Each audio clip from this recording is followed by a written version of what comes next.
All right, everybody, welcome back. I am back for my mini hiatus. I wasn't gone for that long, but it feels like a long time actually. So yeah, back from the LAN. It was a good time. Enjoyed it. It's kind of our annual event with the matey boys. You know, basically just my old school IRL friends from home. You know, play all the old games together. So it's a good time. It's a good time. So happy to be back. But yeah, it's just a good refresher. You know.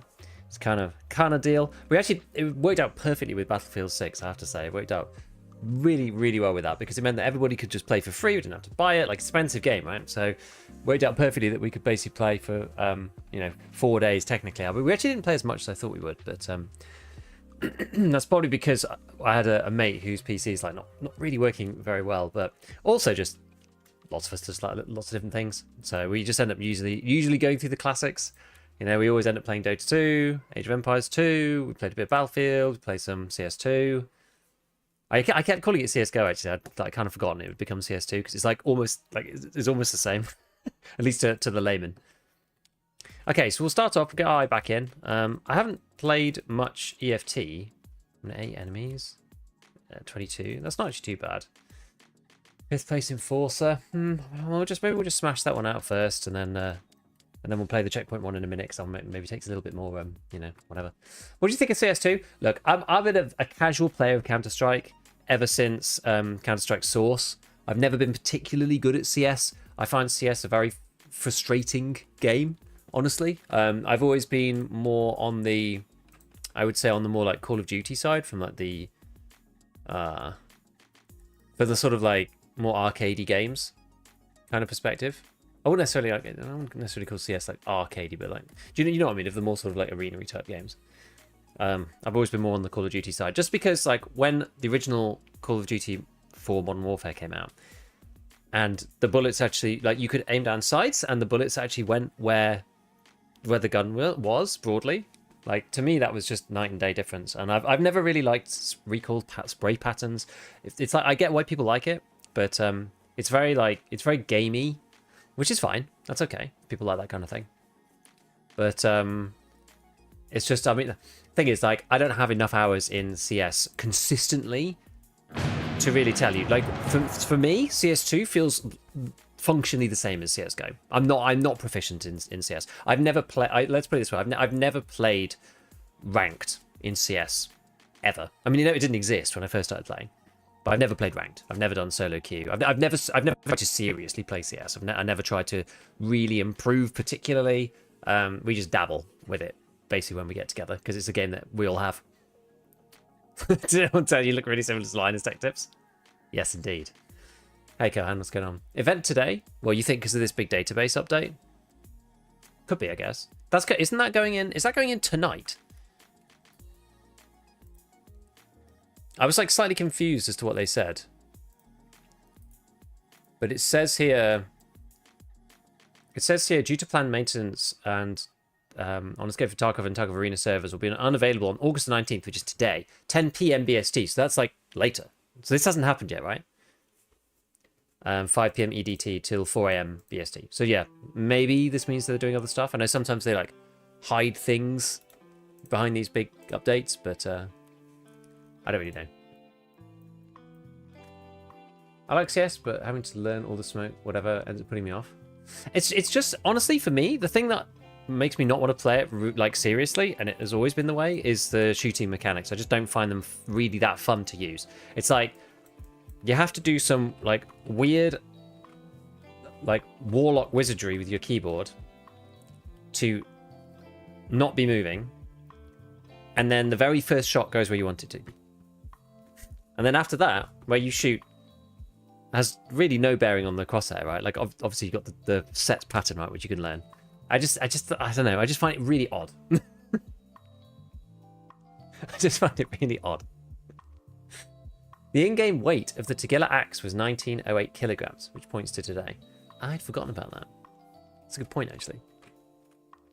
I think one of the BSG guys alluded to that there was something important about that as well, not even just... Like, did somebody say, like, look at the weight of the axe? I think it was, like, Dimitri or someone. It's difficult to play hits and other shooters at the same time. It's just the shooting is so different. Like, I mean, to be honest, that's sort of the same about all games. I find like Battlefield 6, like, when you jump into it, it's a little bit like, oh, because Tarkov's got its own recoil system. Probably if you're playing like PUBG type games, Battlefield 6 probably feels like the same because they're both. I mean, that somebody who plays both those two games would probably also be like, oh no, it's different for this and that and the other reason. But to me, those two games sort of feel the same. It's just like the classic pull down mouse recoil. Hello, hi Time Slam. Which gunsmith are you up to? I think I finished 11 or 12. There was a 1 day break, and that was just before I went to LAN, so I haven't had the chance to record any of the next set. Back from the weekend, yes indeed. Have you had fun with the LAN party? It was good. It was a good time. It was a good time. Hey, Easy Tug, what's going on? What is going on? Yeah, I was just saying, we played like Age of Empires. We tried all sorts of different formats. We tried Peak as well, which is like a newish game about climbing that seems. I didn't realize it was so popular. I looked on the Steam top charts or whatever just for something else, and it was there. It's like I had a friend who recommended it to me. We've got to just try and get top 5 in Last Hero, so we're just going to try and do that now. Yes, we played Peak. We played for that for maybe 2 hours. We just like went through as far as we could. We ended up downloading a mod that allowed. I saw a. We ended up downloading a mod that meant that like 10 of us could play at once. Peak is a cracking game with some mods that let more than 4 people play. Exactly this, right? So we had 10 people at the LAN, or 9 or 10. I think it was 9. Actually. I think it was 9. Yeah, Tarkov's down later. Tarkov's down like 10 o'clock tonight, my time. Yeah, so we had like 10 people who wanted to play Peak. So we did that. I find the game's mechanics curious, to be honest with you.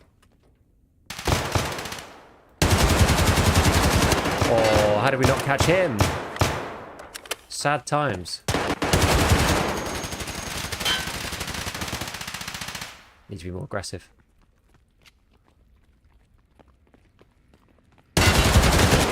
Ooh, the last shot too. Yeah, it's later on tonight. It's 5 PM Eastern, 10 PM UK.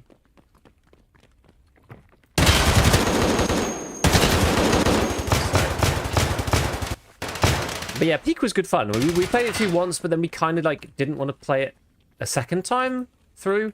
I think because it was quite an endeavor, and like some of the like less gamery people in our group found it a bit tricky as well. Oh no! I'm pinned between 2 of them. Oh no! Actually, I'm so loud it is. Yeah.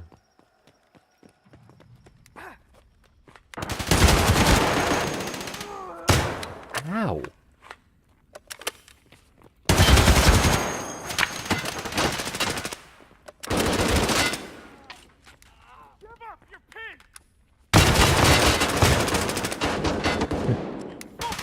What ammo gun would you use to killer hunt this fight?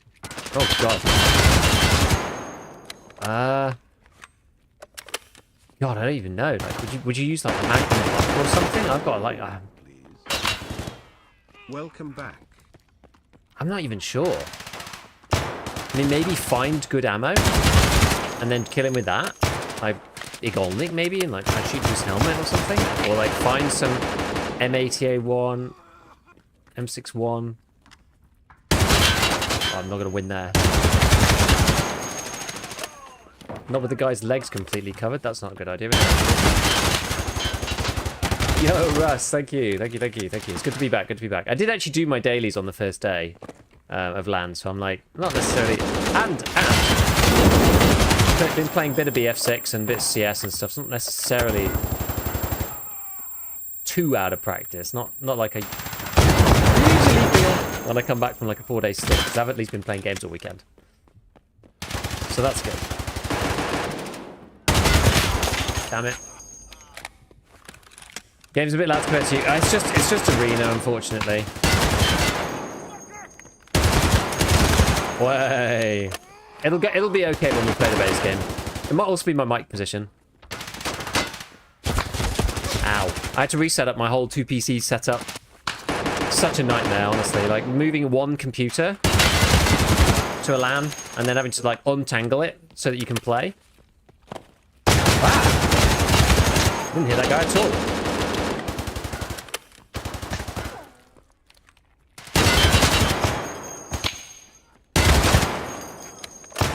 Having to untangle it for the land, then put it back together again was annoying as hell.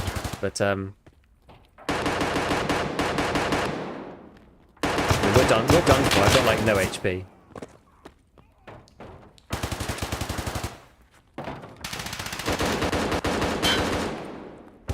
I can hear somebody, but there's too much sound, and I can't tell where it's coming from.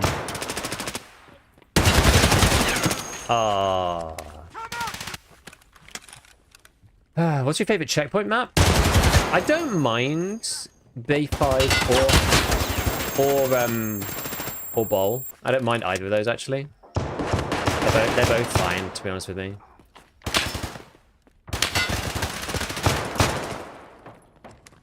I mean, we're gonna win this. We're gonna win what we need to. I don't care about coming first, so maybe we'll swap something else. Maybe we'll do like Magnum or something. Makes it more fun. Oh, I reloaded too early. Oh no! Oh dear.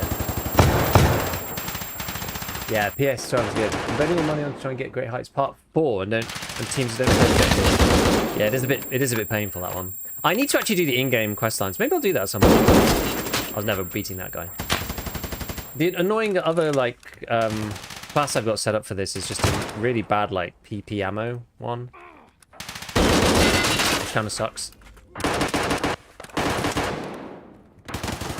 I mean, Scout is, like, clearly better than this, isn't it? Clearly better. Anybody with CBJ or this Ascenso guy with Pab 9, he's just going to murder you, right? Oh, that's not what I meant to do.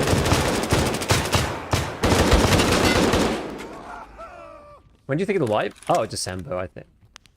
I can't see it wiping before December. Where's my red dot gone? There it is.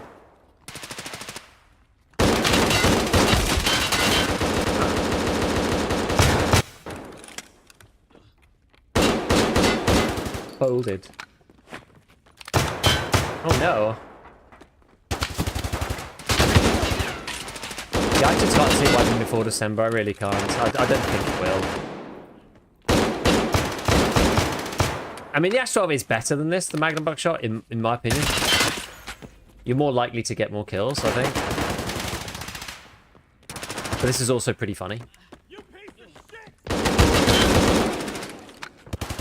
Where is this dude? He's over here. This guy's literally got like 4 kills in a row. Oh no! Pew. Ah! There's someone like right here. Ouch.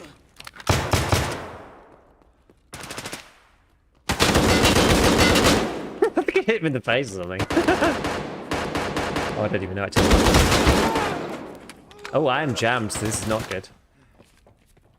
This is not ideal. Oh, I'm still jammed. Crap.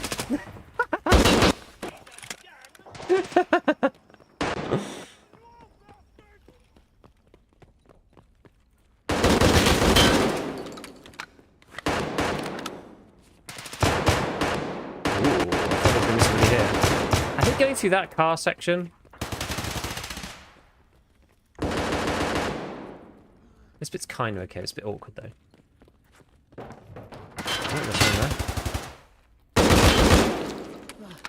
You basically need places where you can see legs.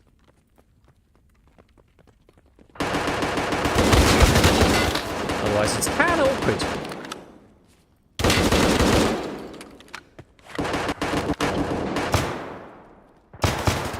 Give me them legs, boys. I'm not sure if that was my kill. Oh, it was. When does maintenance happen? Well, they said it's 10 PM UK, 5 PM Eastern. I didn't mean to come out of ADS there. I'm just like, I guess we're 0.5 heroes. Oh, come on. Surprise Flea's winning on Nikita's part. Yeah, I don't know. I think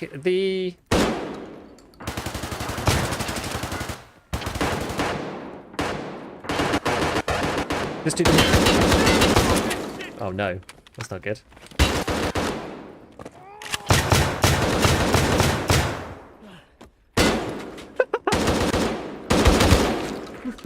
Funny.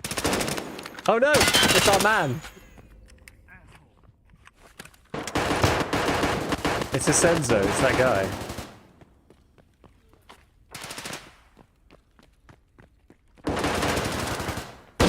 Oh, come back. Come back. Come back!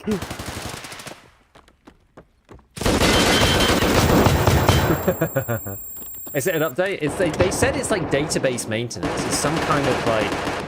I don't know. It sounds different to normal. Let me put it that way. Oh.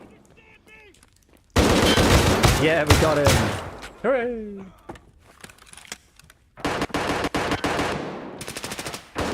I like being able to see whether there's people over there or not. Oh no! Oh no! Uh-oh! Oh, you done screwed up! You done screwed up! Oh no! He's still there! 3 seconds. Alright. It's cool. It's cool. I still have time to get Kappa. People just shush. Maybe I am going to turn Arena down slightly. Like, it is obnoxiously loud. It's better if you're not playing Enforcer. It's why I find playing Enforcer so annoying.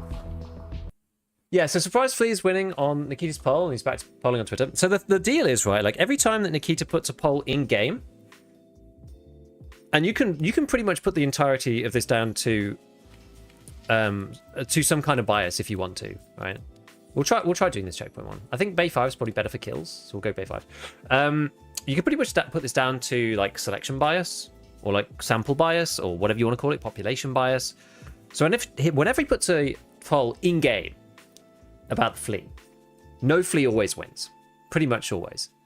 Whenever he puts a poll out on Twitter, flea always wins. Like for flea, like bring the flea back. That always wins. So it's interesting. It'd be interesting to... I'm not sure. Did they say... I don't know if they said on the other ones, like, how many people voted. Because you could argue that, you know, the casual end of the player base is less likely to vote in the in-game survey, especially if the beginning of the wipe is kind of rough because they play for 2 weeks, then they quit, and then they don't see the update because they're not necessarily engaging with the game in that way, and so they don't open the game, so they don't vote, right? So it's only the hardcore players, so that's why it ends up winning in the base game within the survey. And then on Twitter, people are more likely to just scroll and press the button. Also, people who don't even play the game will press the button, and people go, "No, I love the flea," and press the button, even if they don't actually play. So you maybe reach like a wider audience on Twitter, but also it can, you know, anybody can post, so it can also be rigged. We've seen evidence of that before, where it's been rigged by people. You know, the cheaters kind of probably want the flea to be back because it brings avenues for RMT. So it's like, it's really complicated. Like, you can't take either poll just on its own and say, like, there's the answer. It's like both give different answers for different reasons. They're both flawed. It's tricky. It's tricky. Finally got out of Labyrinth, went after loot was buffed, and it was a success. It was good stuff in that Maniac. I'm not going to say I don't like the no flea, but bringing it back after deleting all level 4 trades would be good. I'm actually of that opinion. I was thinking about this morning, and I was like, I was finding it very difficult to just choose yes or no for the flea. And I realized that was the reason why. Because there's some good things that the flea brings to the game. And I did, in my video about it, I was remembering back, I was like, what did I actually say in that? Because like I really, really thought about it for the video.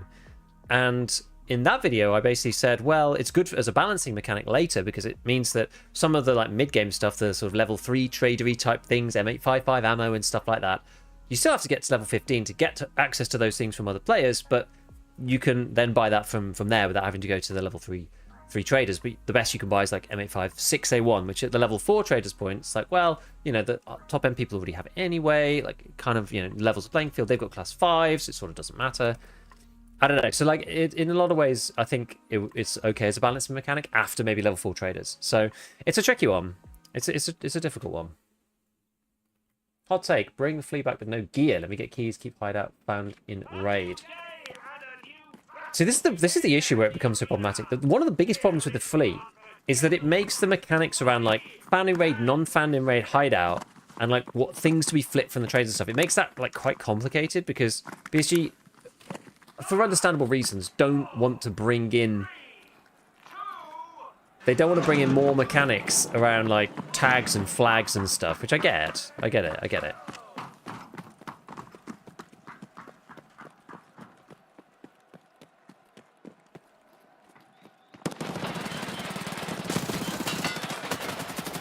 Oh, okay, we've won over at C, so I'll go this way.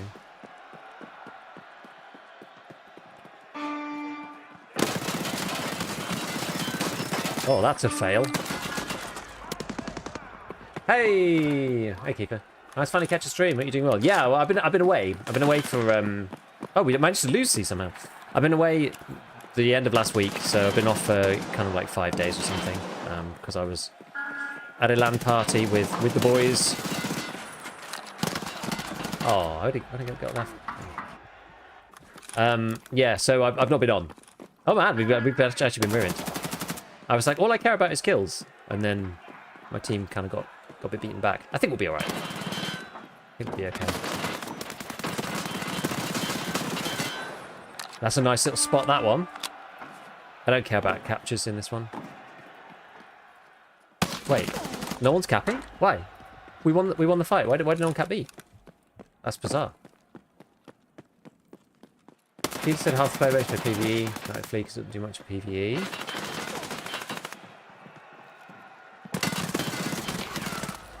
I just need to check what I've actually got to do. I think it's just kills. Let me just check. Come on. What in one match eliminate enemies 22. Okay, fine. And bring flea back with only Lennox, so look at him on mid stage.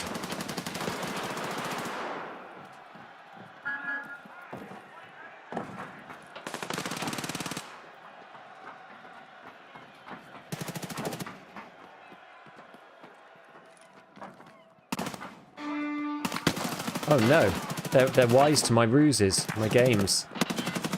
Okay, we'll cap it then.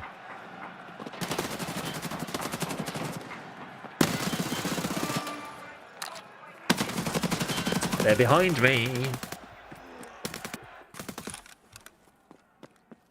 Everything else for progression still need to be found in raid.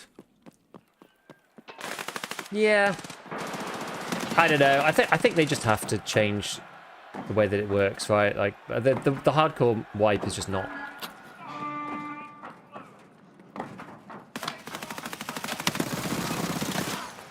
I shot that guy like 20 times in the stomach.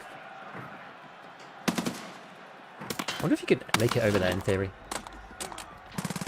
This is funny, like nobody's like running around in the main areas. We're just gonna have to go down and kill people.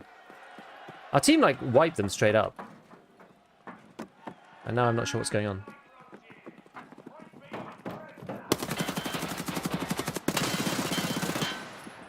Is there another one? Oh, I'm really hurt. I'm gonna bleed out otherwise. Let this guy go in.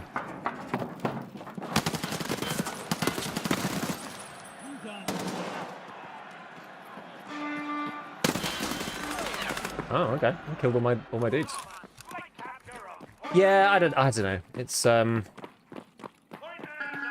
tough one, really. It's a tough one as to exactly what they should do. I think that they should just bring back the flea with the level 4 traders. Oh god. Did anyone else see the interview, by the way? So there was an interview. I'm actually going to cover this. I haven't had a chance yet to go through it fully and like put it all into a video. I was going to maybe do some like Nikita updatism stuff. Am I going to get shot from behind here? Yes. Need to get them out of our side of the map.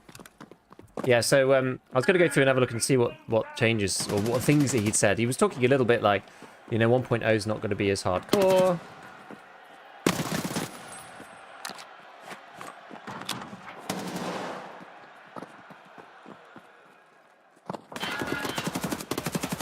God.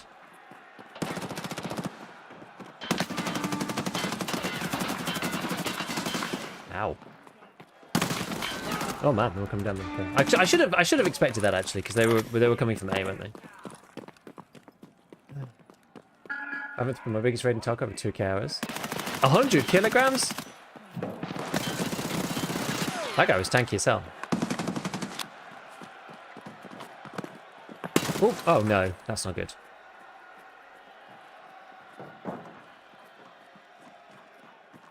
Not good.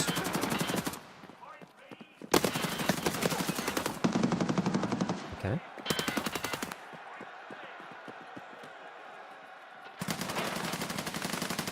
These dudes.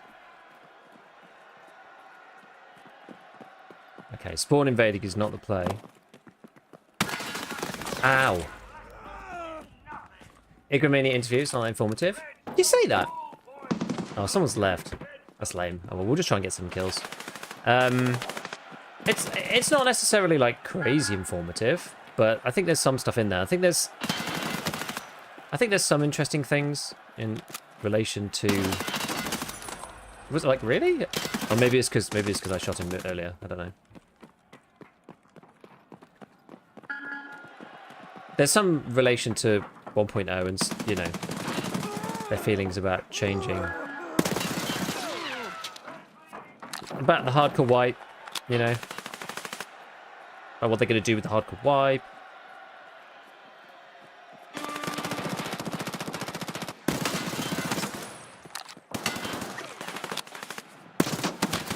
Oh.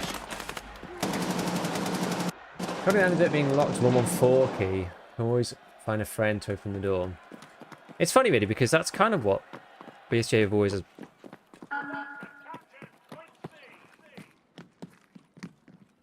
was interesting hearing their opinions on stuff, because basically, like, I don't know, it's nice. Oh, this guy's now just killing me over and over again, is he? Because I shot him one time. Yeah, so there's about... So he basically was talking about how they said... So it's only a few tidbits. It's only a few tidbits. What did he shoot me for? But he said that... Well, they asked him whether he was going to make some of the quests more intuitive and give people like hints and stuff in games so they don't have to go to third-party resources. And he was just like, well, that's not the point of the game.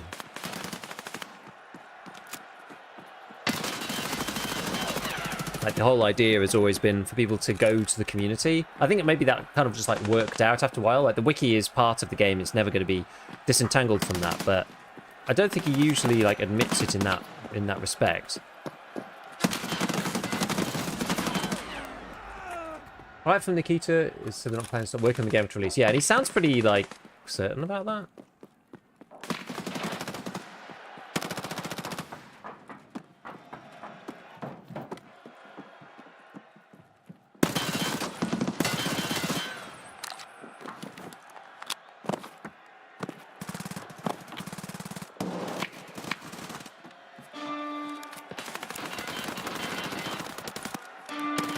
Arena's fun. Arena's good. Arena's good for practicing and getting your eye in.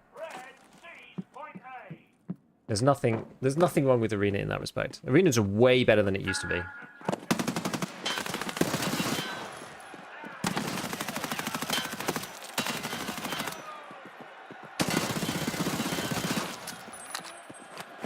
It used to suck. It's very good at getting better at shooting skills. I am playing Arena, I'm just not moving any of the stuff. I always warm up with Arena. That is not new. I'm not moving any of the stuff until probably... Max Traders is probably when I'll do it. When I'm Max Traders, because all the trades are unlocked now anyway.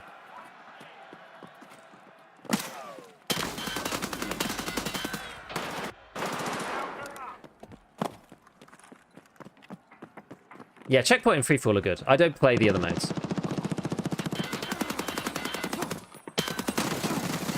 Oh, that lame. 95 and 5. Ugh. I should probably swap to the SR3M, but I can't be bothered. We're not going to get the kills score anyway.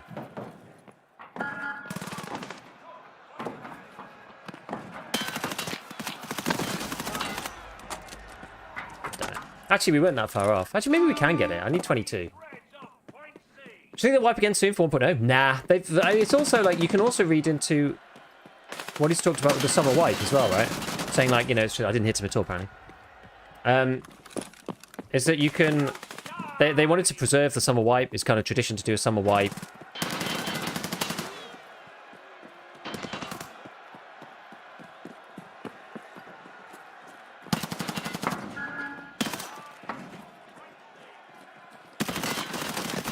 Oh, man. How many more kills you'd have got if Lav's Jansen was being a jackass for a minute? I killed him once near the beginning by accident. And so now he just is shooting me every possible opportunity, which is whatever.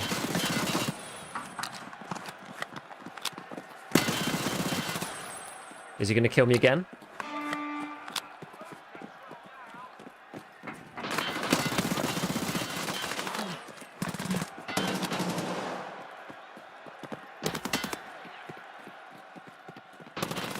Okay, well, I'm gonna go and take the point while those guys are distracted. Oh no, they step one guy over there.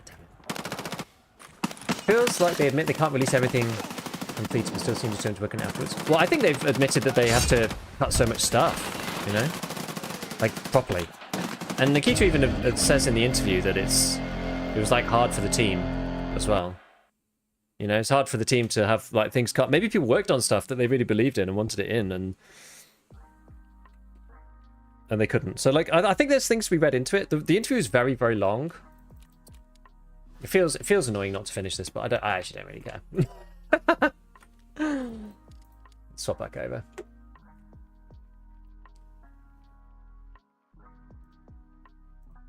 Alright, let's do this. Let's move all my crap. Oh, did everybody go and grab the road to release code, by the way? You can do it in the launcher. I should probably close Steam, actually. And Discord.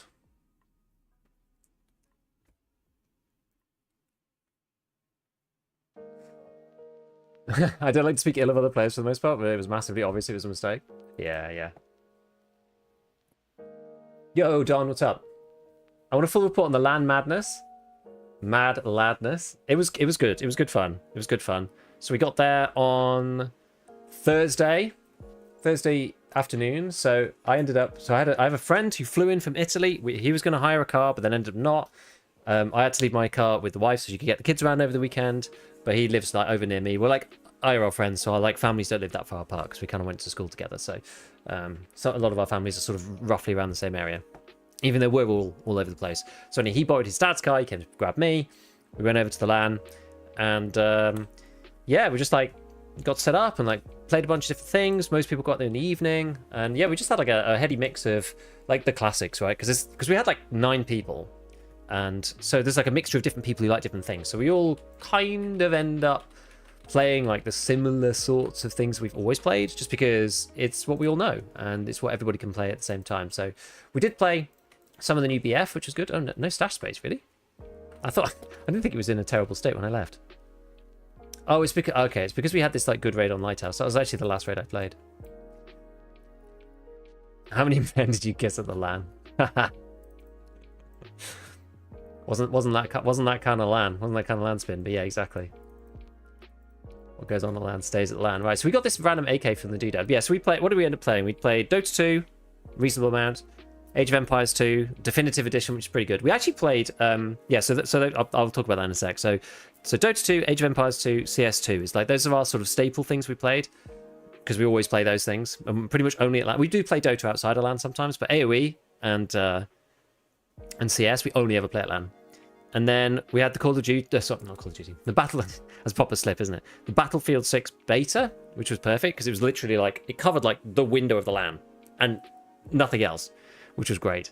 So we played a bit of that. I had a friend, my friend who's got a better, like slightly better rig than mine. His GPU's not working there, so it was a bit annoying. We had to kind of like swap people's PCs if we wanted to play BF. So played a bit, but not as much as I thought we were going to. It was good fun nonetheless. And then we played Peak, which I'd not played before, which was cool. And what else? Did we play anything else? Nothing else in like big quantities. We just kind of like moved between those different ones. We played some really like Age of Empires. We played. I mean, all of us have played since we were like 6 or 7 or something. And some of us are like more competitive than others. With AOE as in not necessarily competitive with each other, but competitive in terms of like, do you actually know like how the build order works and stuff, right? Like you've had to have probably gone and looked at it once or twice before and like practiced it a bit. Otherwise, you're probably not going to be able to do it routinely, especially not without any practice in between. So we've got like a bit of a skill disparity in the group between various different people, which is not necessarily a big problem, but it's quite funny. So we tried to do like a couple of different ones. We had someone who was like very new to it actually, and so he ended up playing like neutral Switzerland in our game. It was just like, you know, if you kill this guy like out before a certain time, like, you know, then you just lose kind of thing, because otherwise it's just like just stupid. They may as well not play. They were just kind of like getting used to the game and stuff. So that was quite fun. But what are these? Class 4 Spartan Omegas. These are really heavy. I'm not sure if I even care about this. Like this it's good for space, but outside of that, I'm not sure if I'm really that fast. We'll start off just with like a factory scav. Just like make sure there's a little bit of room just in case we do grab something, just so we can keep talking. Yeah, and then it was one of ours birthday. It was actually the partner of one of my friends. It was her birthday on Sunday, so on Saturday we stayed up until like, she normally goes to bed quite early, but we stayed up on Saturday night. We had some drinks and stuff. Like, it was really nice. It was nice. He'd ordered like a cake and like went to go and get that. Everyone kept having to like cover for him because he kept like disappearing. She's just like, where's he gone? And like natural, you know, LAN party, you know, mostly lads energy. Like, some of us had been inventing this story. He's like basically just needs to go to the toilet. He's like got some bowel issue. She like genuinely believed them as well. It's so funny. But anyway, so that was really nice. Yeah, so just like played through and then went on Sunday, like kind of afternoon. It's good because so this LAN is like a bit different. So we've been to like the big LANs before, like the Ice series, and those ones are like I mean, I'm not even sure if that's up around anymore, but we used to go to the old school ones and then stopped for like a long time. But they're like, you know, they're like 1,000 people, 2,000 people, 3,000 people, like, you know, DreamHack type things, not quite as big, but that type things. That for the long time they were the biggest one. I know there's the Epic LANs as well, which have never actually been to like a normal Epic LAN, but these ones are an Epic LAN series. It's called the Lux LAN, and so there's only like 150 people, so it's quite small. But rather than doing like the camping thing, you pay a bit more. Hello. You pay a little bit more, but it's in like a business park. So on like, you know, like a business park hotel. So you have a room for the weekend. You know, it's like just down the hall. You don't have to go outside. It's perfect. You have a shower and stuff. You can just like go, because it's just a hotel room connected to, and then the LAN's in like the conference suite. So it's great. Yeah, so that's the thing. That avoided us having to do Airbnb or any of that stuff, because you can just go and get oh. Fair enough. Because you got a hotel room like connected to it, so it's really good. Imagine the LANs when you guys are like 80. Yeah, it's gonna be wild. It feels like this dude was like on just on autopilot. Prestige 1 man was not having any of my crap. I think he must have just like, maybe it was the audio, maybe got surprised or something. Yeah, so they're called the Epic Lux LAN. And this was number 4, so we've been to 4 of those.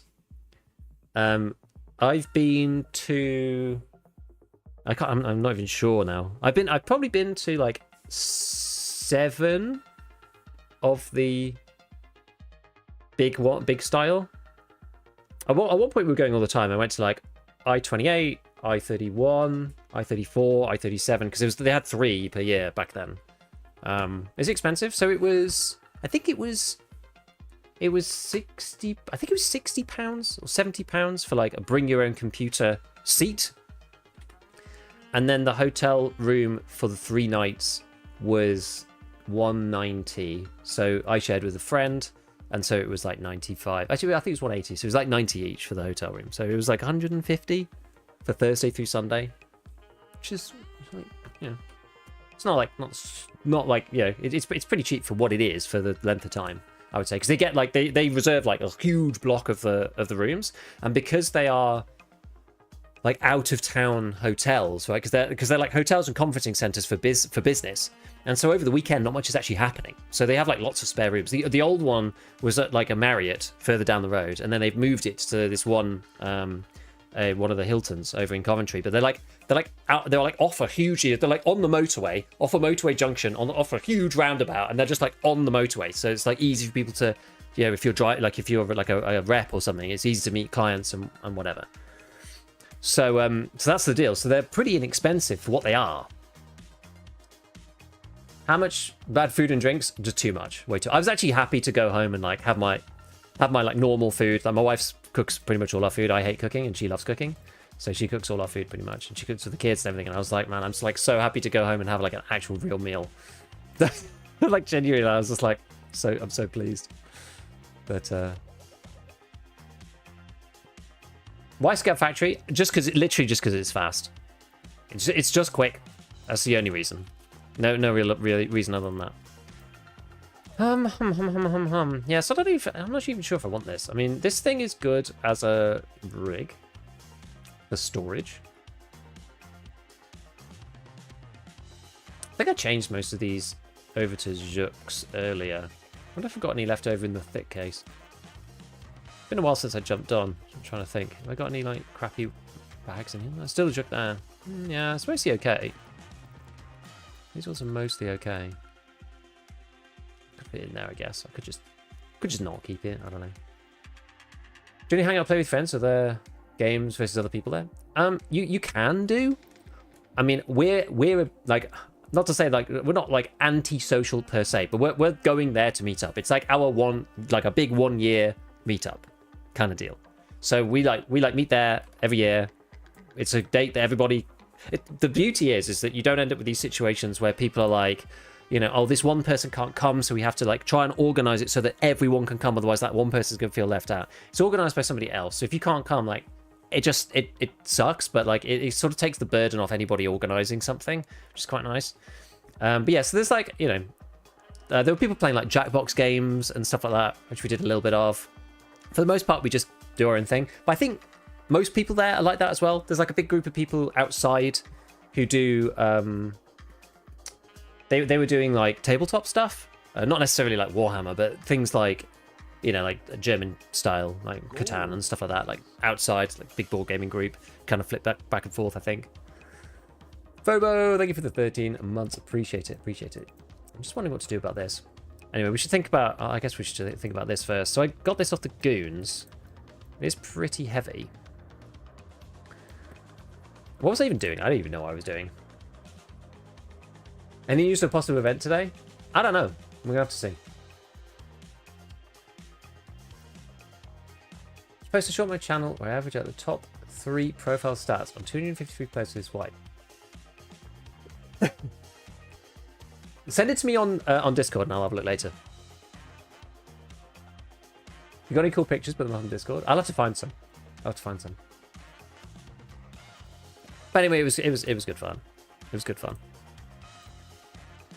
And this time I actually brought some like proper seating because like seriously, last time like I really hurt my hand last time because the desk was too high and I didn't bring a chair in. I didn't have space, and my seat was too low. So it was like a, you know, regular like just a random crappy conference seat type chair you just sit at to watch someone, you know, do a lecture or whatever about something. And it was too low and the desk was too high. And I just didn't think much about it. And by the 3rd day last year, oh my god, like my wrist was like crippling me because, you know, playing like Dota and AoE and stuff, like things that are quite like micro heavy. Not even like FPS in some ways is like more fluid. Right, but if you're playing, like, you got to do lots of clicking, lots of little like micro movements in Dota and in AoE. Oh man, my hand was absolutely killing me, and it took like 3-4 months before it actually felt better again. It was like all the way up my arm, like up here, like to this muscle there and stuff. I was just like, Jesus. So this year I took like lots of stuff. I took like a full blanket thing, 2 different sets of cushions, and so we're in ship shape, which is nice. Was Tarkov an option? Yeah, so you connected to the net. You could play what you liked. I played when everyone was setting up. I was there early. Ish compared to everyone else, so I basically just went and did my dailies in EFT and stuff. So like, yeah, you connected to the net, you can play online. And we played a couple of like Dota matches online against just like randoms and stuff like that. So 3 sledgehammers, what the hell? Survive by extracting through armored train. That sounds on Lighthouse. That sounds absolutely awful. Really excited for the turn off hardcore event. I mean, that's probably going to be 1.0 now. I mean, there's just no way I can even get the Fierce Blade Sledgehammer in 3 of them, I don't think. Survive on Factory twice. What do you get for that? Nothing particularly important. Did you get anything for this? Sig Tango, that's not too bad. That's 5 streets, though. What was the other one? What was the other one? Where's the other operational task gone? There was 2 there. Oh, it was kill scouts, wasn't it? It was just kill scouts. Yeah. So Streets of Tarkov, Survive on Factory. Am I less likely to play Factory or am I more likely? I'm probably more likely to play Factory, actually. I think. Bottle of whiskies. And you don't really get anything for that either. Okay, fine. One thing that I was going to try and do was to finish... Whose was it? Is it Jaeger? Yeah, pest control. Because you get the 2 cans of thermite. Gold, please.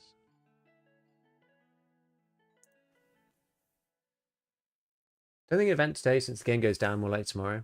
I guess it would be tomorrow if anything, yeah. Is something major changed? No, nothing. Well, it hasn't happened yet. So nothing has happened yet.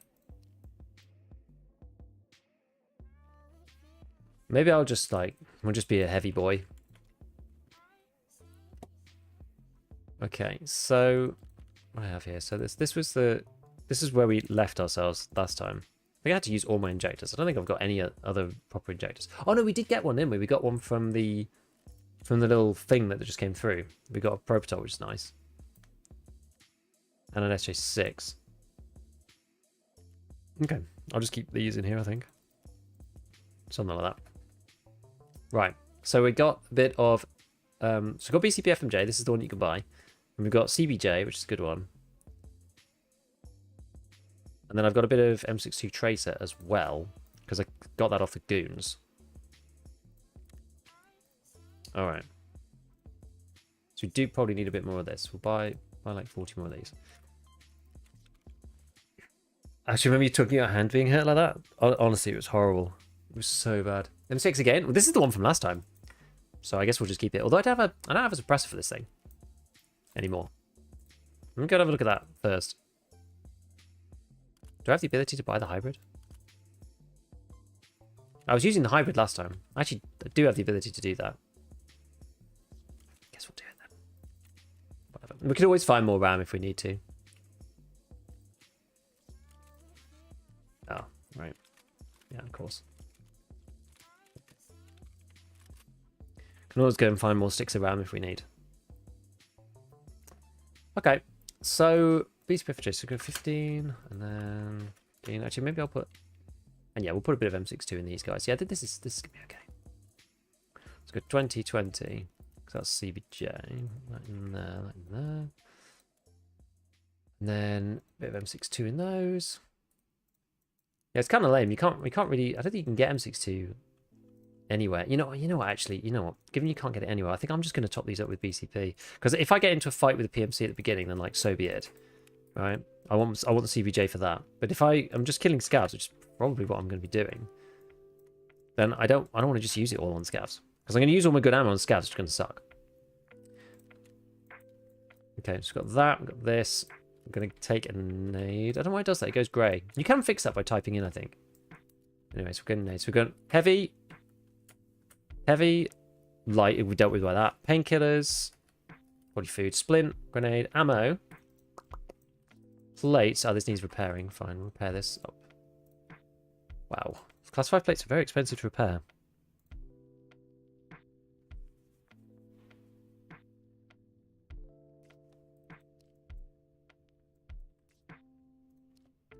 I mean, what are you going to do? I can't buy them yet. I'm not Bagman 4.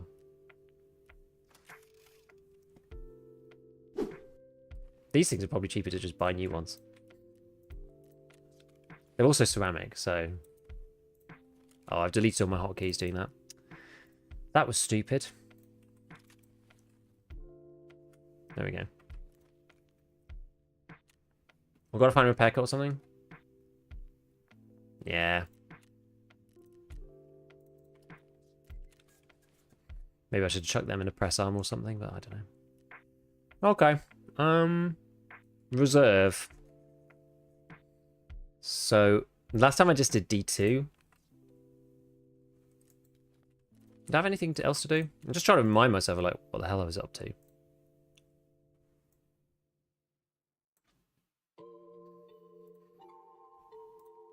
I just really want pest control. It's a couple of revisions. I mean, maybe I take a few, like, maybe I take 2 of these.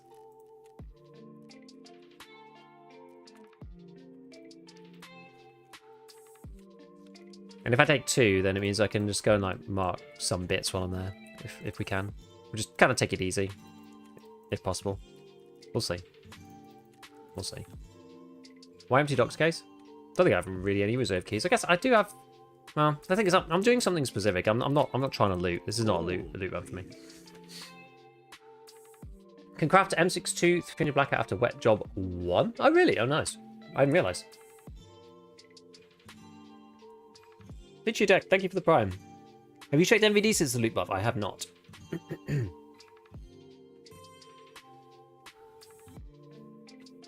What's your Dota role or hero?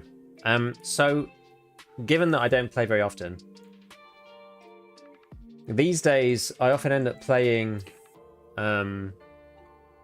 Usually, well, my favorite hero is Crystal. I always end up playing CM because I kind of went full circle. Like she's how I started playing Dota late compared to my friends, so I ended up just playing it over and over and over again. And then I transitioned to playing position 1 because I started playing properly and like got okay at the game. And then after that, then I couldn't be bothered anymore and stopped playing. And so then I just went back to playing Crystal, which is pretty funny.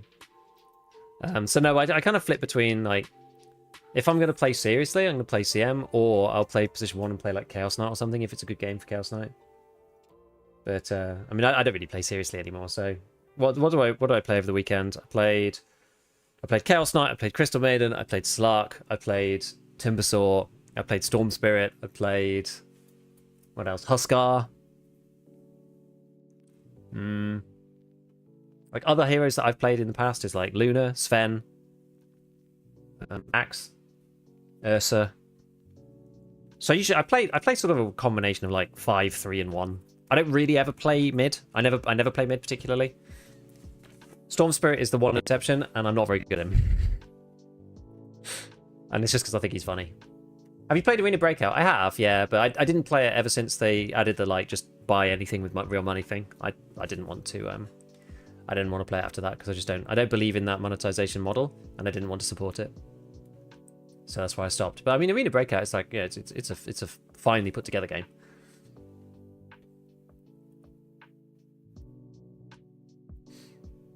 Embrace your arena winnings. Once I get 42, well, the arena floodgate will open. Because after that, I'm just like, whatevs. Always love Disruptor. I have a friend who's like not a serious Dota player by any means, and he plays basically a combination of like Undying and Disruptor, and he's really good at those 2 heroes. That's it. And his Disruptor is like really, really obnoxious to play against. Disruptor is horrible. It's horrible to play against. So obnoxious. Got it at the gym for work. Best of luck. Thanks, PV. Okay. I kind of need to go this way.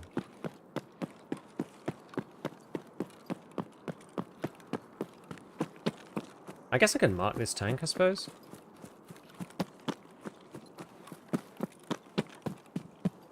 Does this one need a mark? It does, right? Yeah.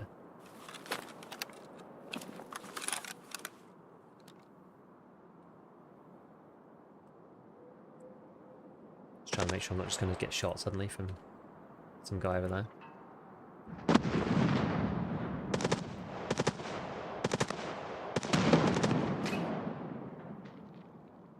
Interesting. Am I getting shot at, or is that collateral damage? I'm not even sure.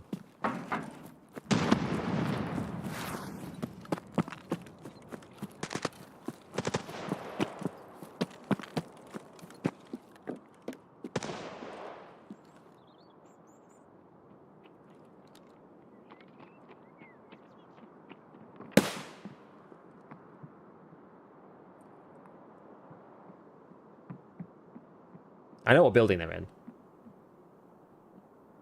But it sounds like there's more than one. I don't want to even really go past these guys. I just need to get to pawn building somehow. Because the only reason why I'm doing this, right? So we're trying to do pest control. Probably didn't make it that clear. Trying to get pest control done. Because if I get pest control done, it means I get 2 thermites from the quest. Which means then I can do workbench 3. And then I can start making the better ammos. So until I have that, I can't do it. But because I didn't get the... Because I didn't have the 2 thermites, I have no way of like upgrading it, right? And finding 2 thermites is kind of hard. So that's why I want to do it. So but I need to get over to pawn building so I can finish pest control, because I need to kill 5 scavs in that annoying building. It's like one of the worst quests. Might be here for a bit. I don't know. We'll see. Definitely some guys in that wooden building like straight ahead though. It's the 2-story one.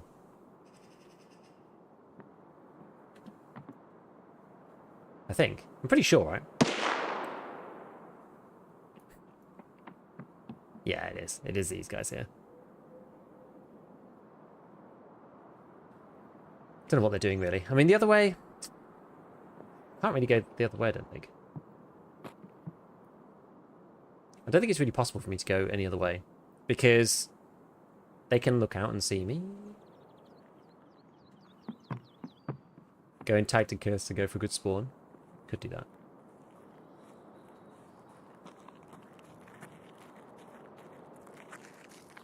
So that's behind. Is that going to be like a scav or something?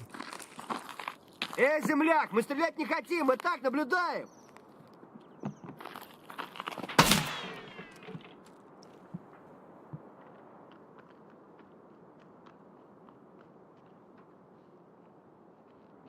I'm incredibly lucky.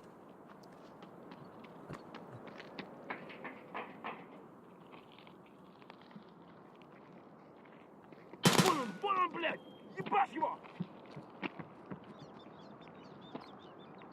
Вали хуесоса! What's going on? Are these guys tagged in cursed or what?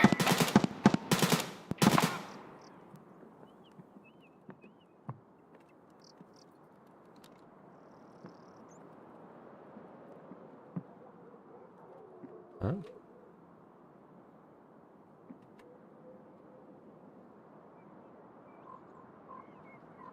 What angle did they use to shoot this guy?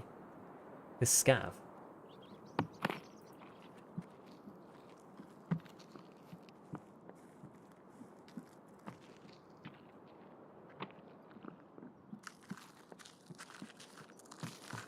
This must be a scav, right?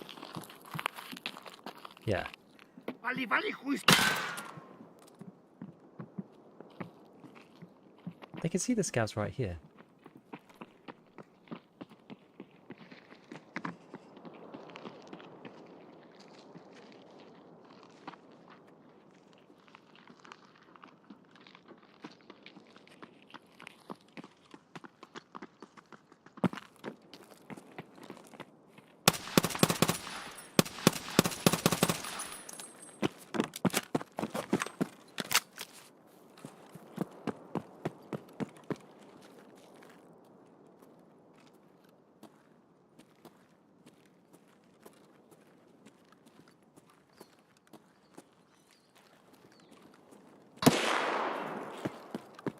Yo.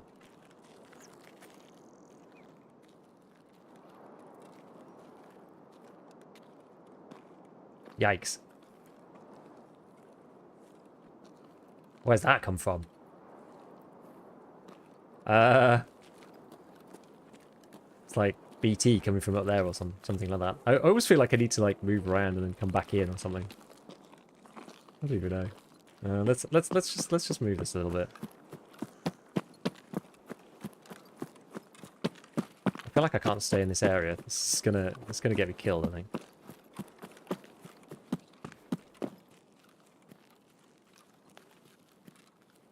Gonna loop through K, I believe. There's too many people like watching that area.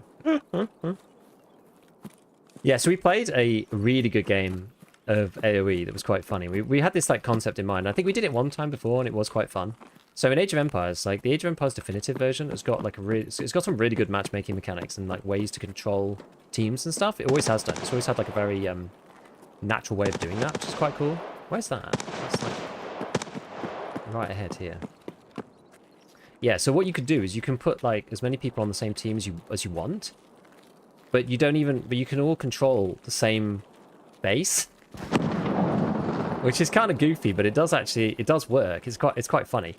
So you can do stuff like, so we did oh, who's that? There's someone running across. I'm just going to see if I can get into K.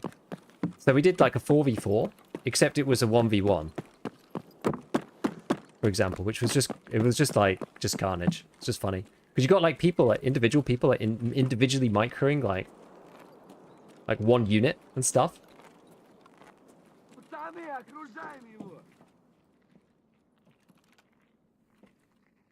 Especially at the beginning. Like, there's not enough for people to do at the start. So you end up with like one person who's just microing like a scout cavalry and that's it. Sounds like multiplayer RimWorld. That scope felt awkward. Yeah, it did actually, yeah. Did a little bit. I still got some CPJ in this. We'll reload a little bit there. Watching this while playing TF2. Nice. But anyway, no, it's quite funny. So, like, I ended up doing... So, like, my one friend ended up doing the macro, actually. So I was going to do... I'm not sure. We didn't really... Like, we said, like, oh, yeah, we'll try and organize it in, like, one way or another way. But he ended up working on the macro. But it also made sense for the macro person to build the units. So I was like, I can't, like, I'm microing against somebody else who's like full on, you know, controlling these units, or whatever. Like, I don't have time to come back to base and like grab the stuff. So I was like, well, make me this and make me this, you know, start building in more of these, more of those. And he was just there, like, you know, doing the econ, and I was just doing the frontline micro to try and like, it was good. It was good fun. That was actually great. I really enjoyed that. I love a bit of RTS micro. Right, how are we going to get over to that building over there?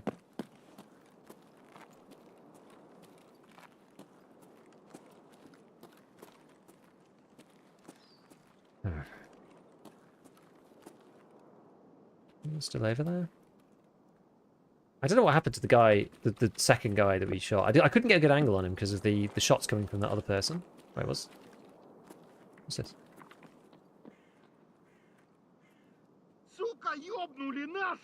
There's a dot in here.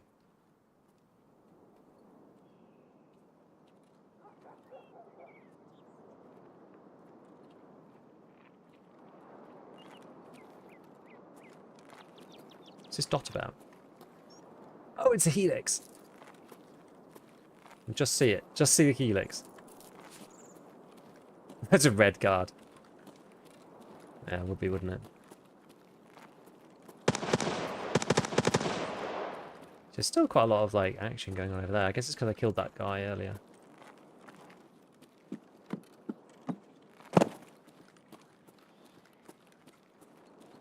The best thing to do is maybe go over that side. You ever play Company of Heroes? Oh yeah, that was a game I forgot I was going to talk about. I have played Company of Heroes a little bit, but not very much. I actually much prefer Dawn of War. So Dawn of War Definitive Edition came out over the weekend, and we played 2 games of that, which was actually pretty good fun. I used to play a lot of Dawn of War back in the day. That was like my first competitive FPS, RTS.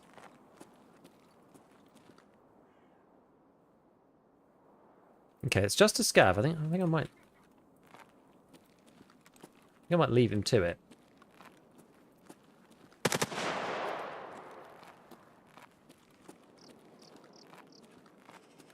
This dude's kind of giving himself away all the time.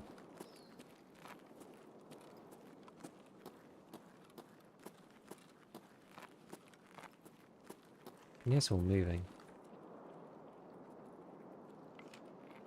Oh, it's more scavs. Now, they're probably being drawn into my quest location, aren't they? That's actually probably what's happening here. Because I've got to get over to pawn building somehow to actually do what needs to be done. On my quest, but this guy's like murdering them all. I mean, he's probably got it as well.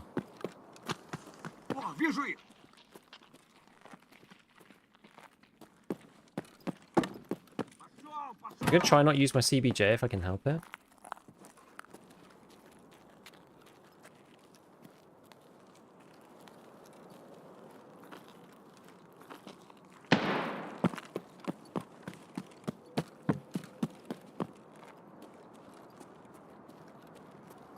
Get some stamina back. Remote colony sim. I tried the MP mod with my friend. We kept signing sim colony to see like 3 different things.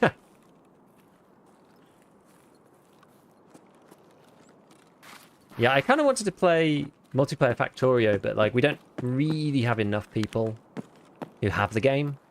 So I was like, you know, it's fine. We actually have more people to play multiplayer Satisfactory probably, but we did actually do that. Like, we've played multiplayer Satisfactory before. I've never played multiplayer Factorio though. I quite like to do that. And I feel like it's an experience that I'm sort of missing. Although I can imagine like fighting people over like, you know, control of the resource bus and stuff would actually be kind of annoying. What's with all the boxes? So I'm going through renovations at home at the moment. And we're getting close to the end, but I don't have room to put all my stuff.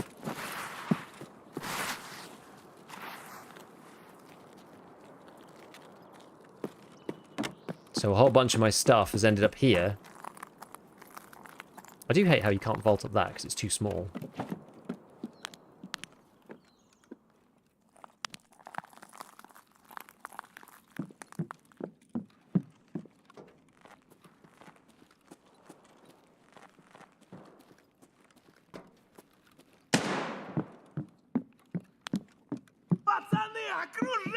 What the hell?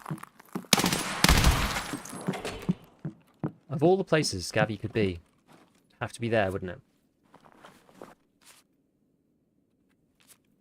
So anyway, we've still got a couple more months of stuff going on before I can go back in fully. Unfortunately, my kind of office room is like the last room, so it's just taking a while. Is all. I'm going to run through here, eat some peas, get ourselves rehydrated. Yeah, it's one of those things, like, I feel like Factorio with friends, if you kind of know how to play, would be quite good. Even starting from scratch would be good, but I feel like you need to be at least, like, matched-ish. You know? Whatever, I'm just going to stack this on top. Do you know if in an empty raid of players the looting weapons levels are the same? I'm honestly not sure. It's like untestable, you know? These kind of things. Always a bit tricky to know one way or another whether it's actually like true or not. There's not really any good way of like testing it for sure. People suspected that for a while, but like empty raids have less loot, but I'm not sure. How's the raids? Haven't been to here since arena. We got one shot on factory as a scav. And then we've just basically been like slowly moving our way towards the pawn buildings down here. Because I'm trying to get myself this what do you call pest control quest done. That's what I'm trying to do. I think there's somebody else in there doing it as well, I think.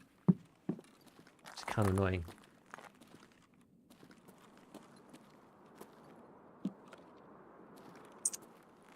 Okay, well, we're just going to have to try shock and awe into here in the first place.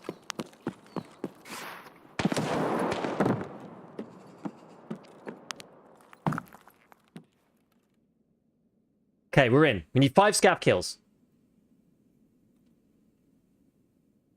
Skier, Peacekeeper, Jaeger, Mechanic. Which one's better at level 3? Probably Peacekeeper.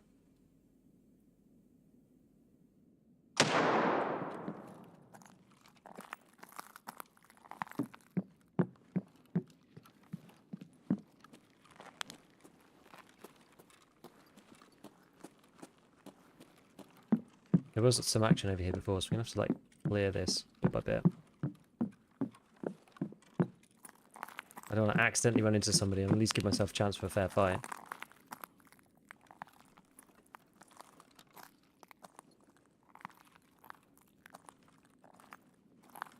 I mean, they know I'm here, so If they're here, they know I'm here. So I don't really have any disadvantage like charging around.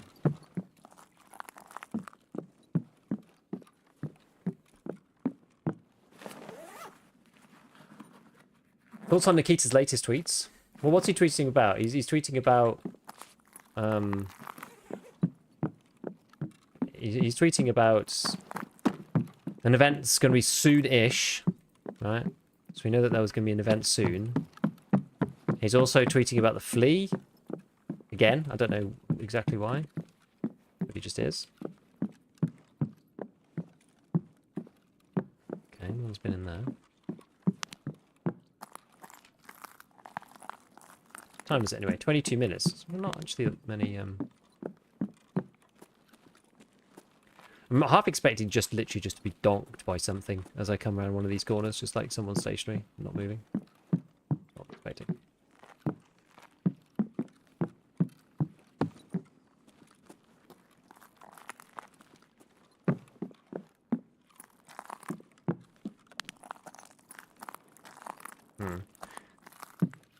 Need to make some noise over here somewhere. People could literally be anywhere in here.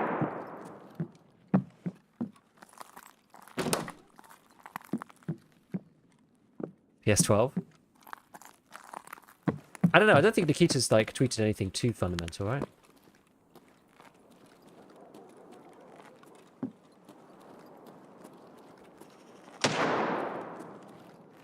Okay.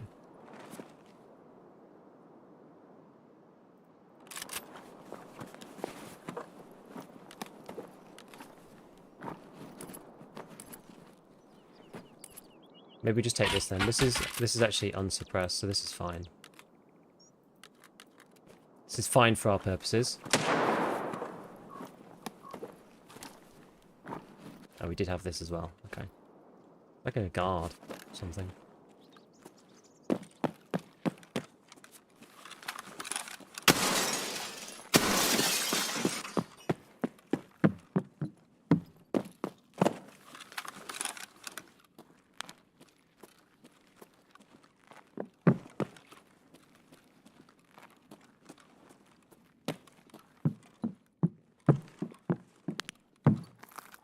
What if I kind of missed my chance to draw in players, or regular scabs?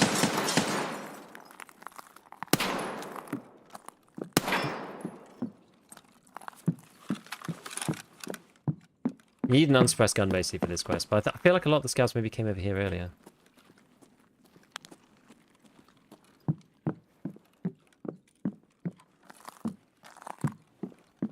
Like it was a bit of a tricky spawn point, and it took me probably too long to get over here.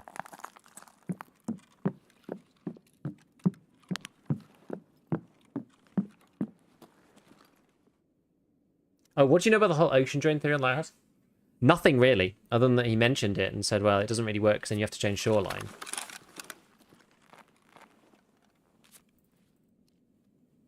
Which, I don't know.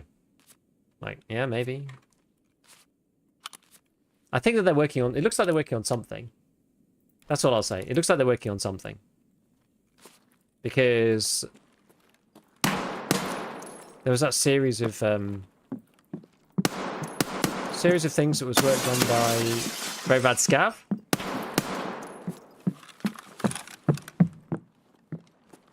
Who basically showed that it looks like they're doing something about it.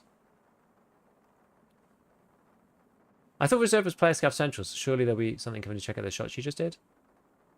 Maybe. Maybe not. Didn't a couple of people say that it's the event? Just curious what you think. I don't know about that. I mean, I remember, so there was something, I don't think I have the reference to it, but somebody mentioned earlier to me that Tagilla's... Oh.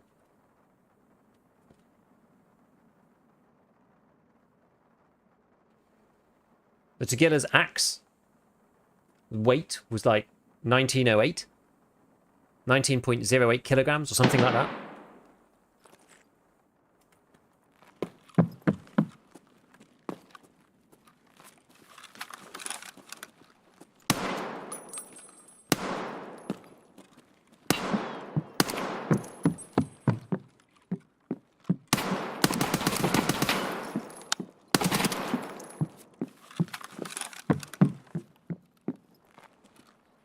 See if we can join any scavs. I can hear someone clopping around. Event spoiler, go do some tedious stuff wearing a packet. Reward, you'll get an achievement to show how little you left the house. I mean, that is kind of EFT in a nutshell, right? In many ways. 19.08 kilograms, exactly. Coping hard, we might get the new ship map. I think that's going to be part of Terminal, personally. Another streamer tweeted there was a survey code or something. Yeah, that one is called Road to Release. ROADTORELEASE. Road to Release. All one word. You can put that... Or is it Release is coming? Oh, no, sorry, it's Release is coming. Sorry, you're right. You're right, it's not Road to Release. Release is coming. What's the correlation with the Tequila Axe weight? Because it's today's date. 19.08. It's like the 19th of August. In non-US dates.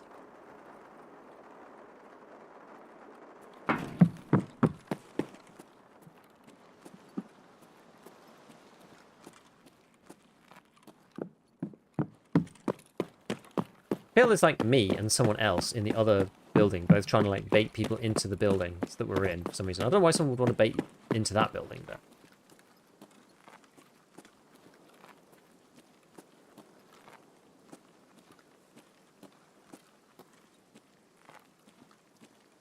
I don't know exactly where he is. Other guy. Probably better off spotting him big like this, actually. Don't bode well that guy's been killed though, does it?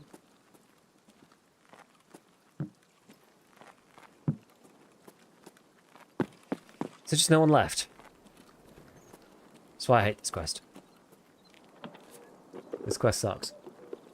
Yeah, Nikita replied to someone on Twitter about the August event, and he said stay tuned. Yeah. It's quite funny, the road to release, or whatever it was, whatever release is coming package, that is called, for the system message, is just soon. Which is always a good laugh. That was always a good joke.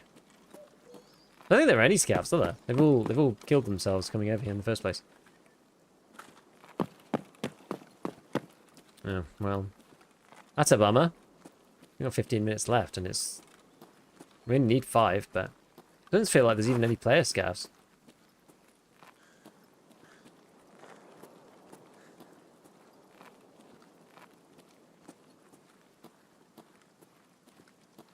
Maybe all the rest of the PMCs are in D2. Soon, no TM? No, exactly, just soon. On Nikita time, that's a long way away. I mean, in fairness, it is a long way away. It's like December or something, so that's not... I wouldn't say that's soon TM. Or soon. It's just as soon.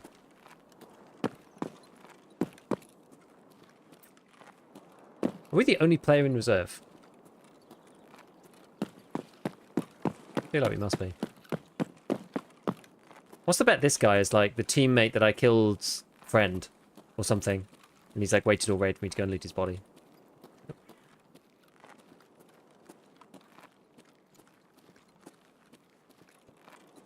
Oh, I don't know. Well, it looks like we just have to leave. You trying to tell me everybody's dead? I mean, it looks like there's no one here.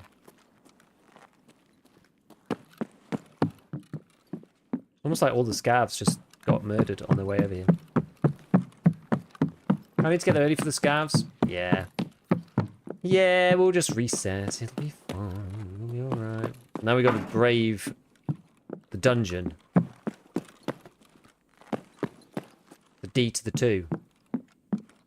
Might as well open this loot while we're here.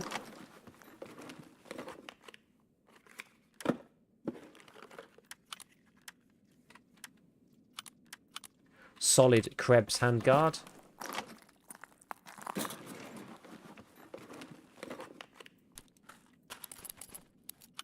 All of this Wilston's. Still handy, I suppose. Turning into Mosins or whatever. Maybe go for the tanks. I think I did that already, didn't I? Let me triple check what I need to do.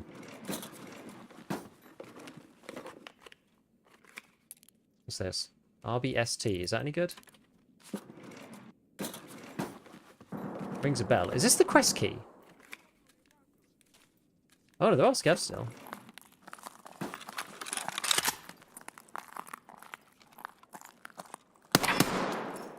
Maybe we can get one more. Even one will be good.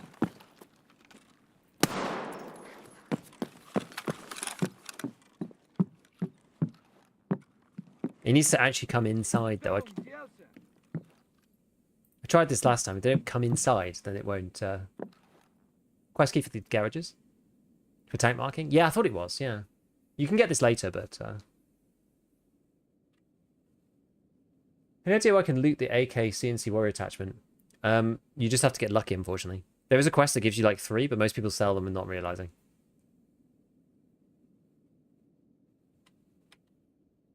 Hello? Where's Mr. Scavvy? Come on, One and Suka, in you come.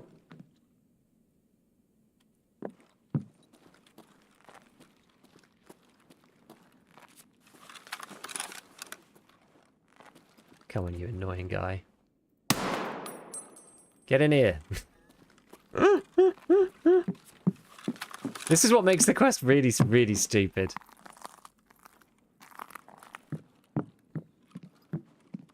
Come on. You know you want to.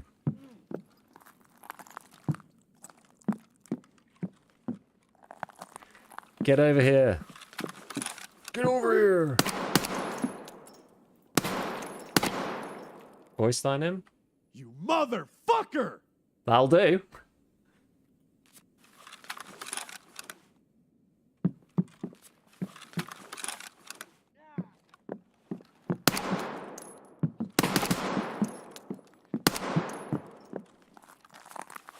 Not very on brand, but whatever. Somehow Jaeger knows the guy you killed wasn't killed in the building. Why are you in the building? Like, he's just like slowly dying over there.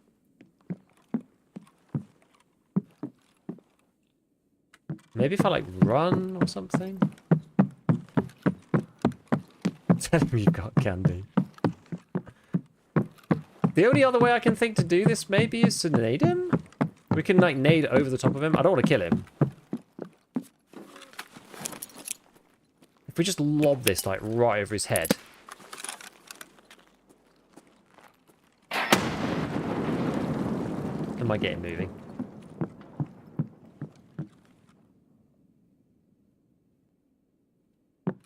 They ain't coming. He's coming. I bet he's got to. He's got to. He's got to. Come on.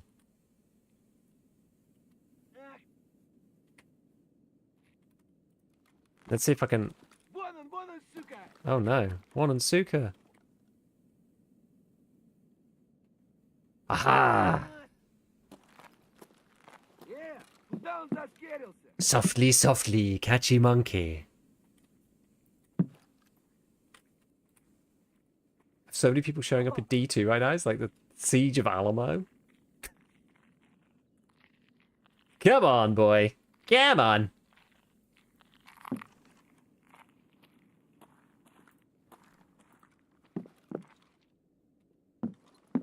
You inside? What, he's gone over there or something? What are you doing? Wait, where? Oh, did he go downstairs? Oh, he actually might have gone downstairs.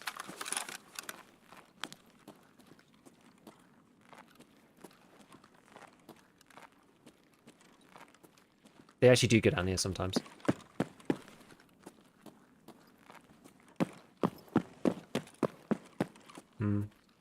Wait. I don't even know if this is going to count. Can you get back in? Can you get back here? I don't know if this is going to count. Come over here, please.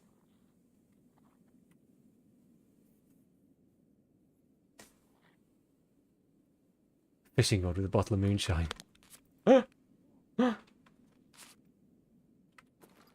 Like, this is ridiculous.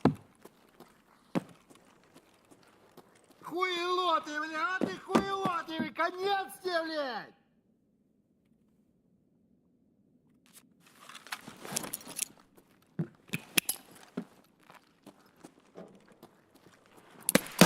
Блядь, ебись!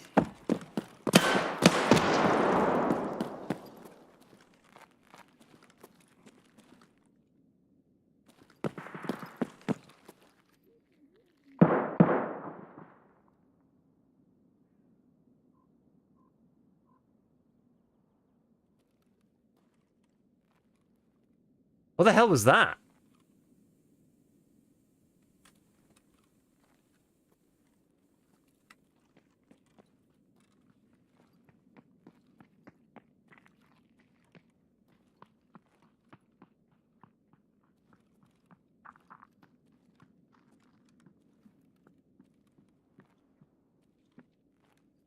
Player scavs?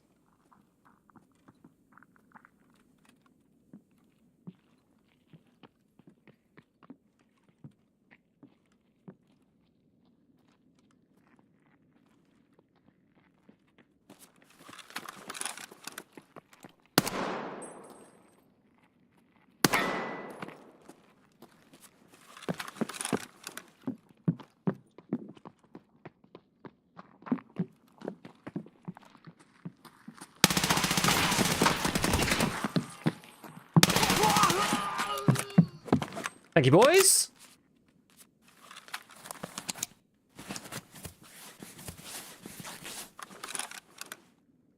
Actually, there might still be one over here.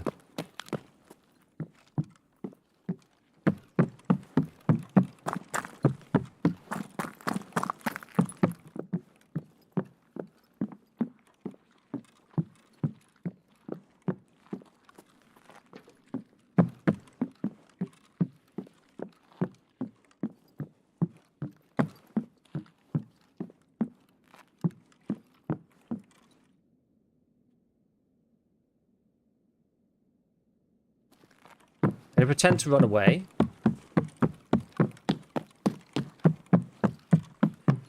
That might be an AI, actually.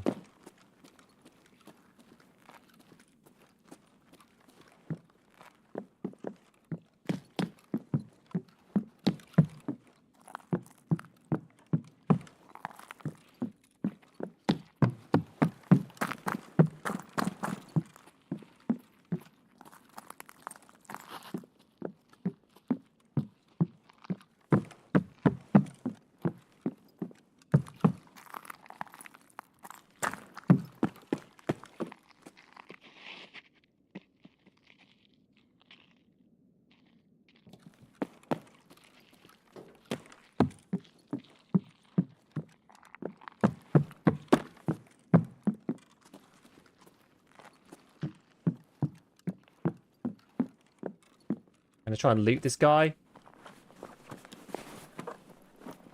Kills slightly outside count.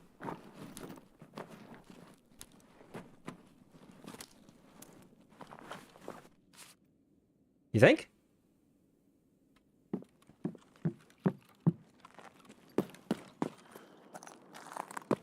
Wait, where'd he go?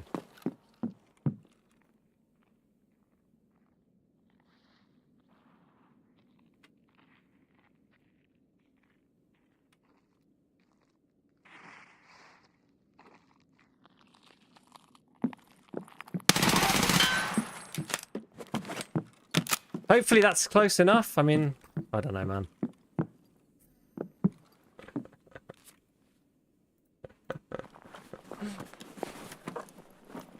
Within the bushes? Well, we'll see in a minute. We'll have a look in a sec. Got to get down to D2 now. I think it's the only place we've got left.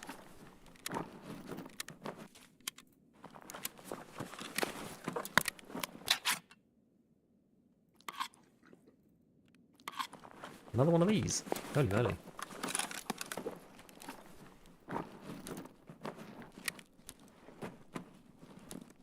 Stop searching. How'd you get it to stop searching now these days? Can you not? Is that not a thing? Oh.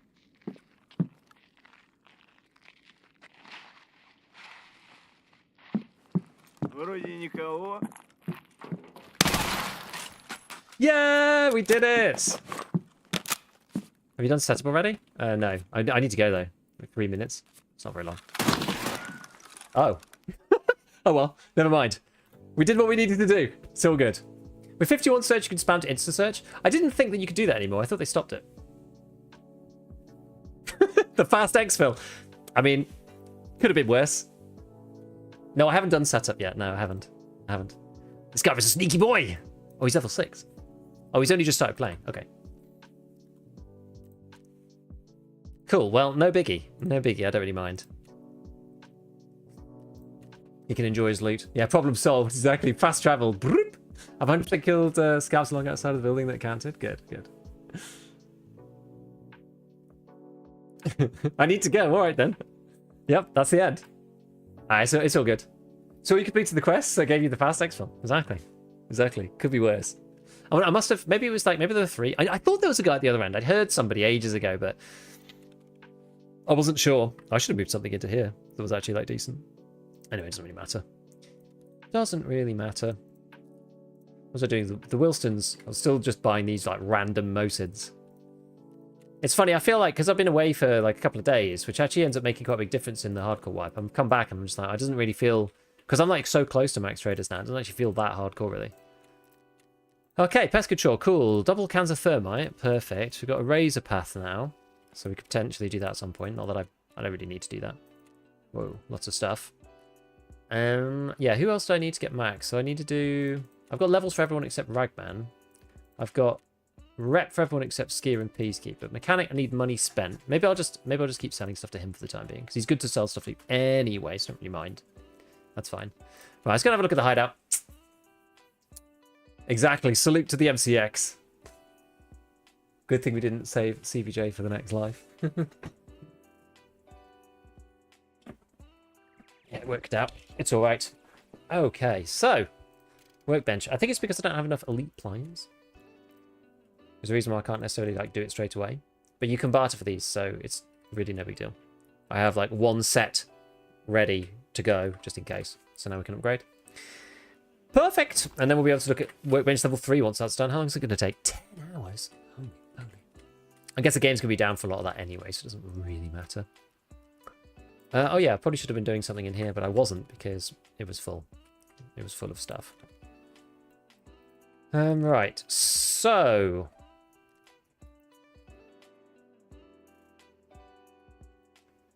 What are we doing next then?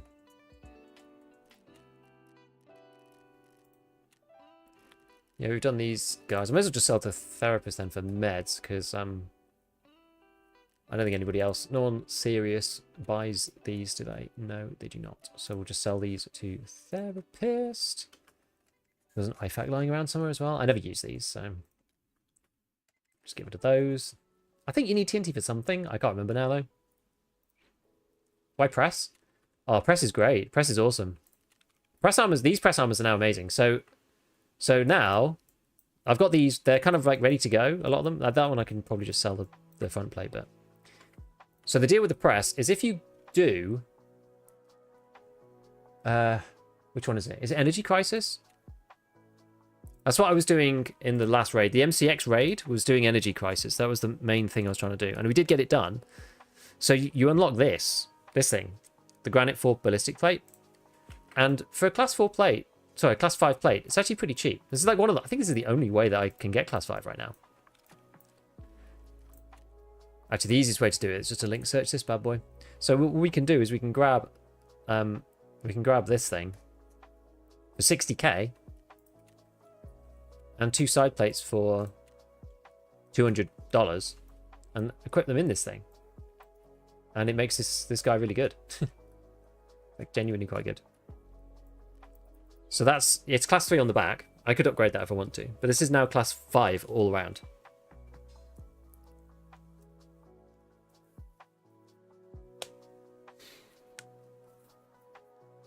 When's the game go down today? So it is currently, for me, it's currently 2:45. So the game's going to go down at 10. So it's going down in about 7 hours, just over. 7 hours and 15 minutes, roughly. It's going down at 10 p.m. UK. It's going down at 5 Eastern. So that's the deal. That's what's going on. That's what's going on. Let's deal with the tactical sports. Let's just get rid of them. Right. Do I have any more of these thingamies? The bayonet. Actually, well, how's my cult circle doing? Do I have anything in it? Okay, I was stacking up some MP5s. I feel like you don't need to go all the way with the MP5s, actually. I, like, stuck in a random pistol, and it counted. So I'm not sure where the threshold is now. Oh, I need to go defense, and I need to go to Okay, he doesn't have any right now, but we'll keep them for the time being.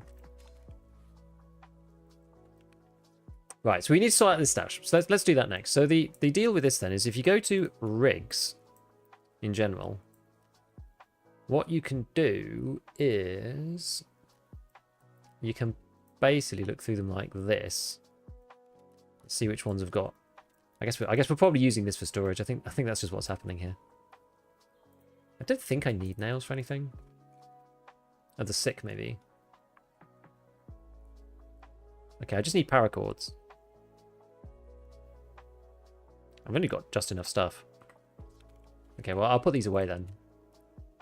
I will put these away. You can make paracords though, right? I think you need... I can't remember what you need.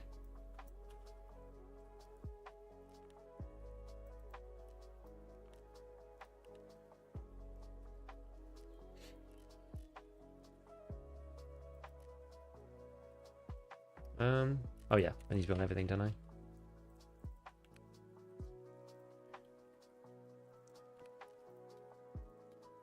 One of those, put these in here. Which I think I'm probably just going to sell these Vaselines. I don't often use them, to be honest. Get rid of the S marches. Got anything else medical like lying around? I should probably spin this stash really, so like we can fix the situation. Morphine, Calok. Okay, let's just sell these things to therapists first, and we can figure out our life.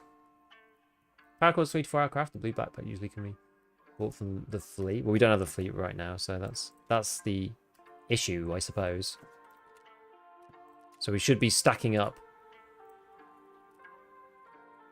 these. I guess maybe we can get it from Fence. Oh, you meant Fence. You meant Fence.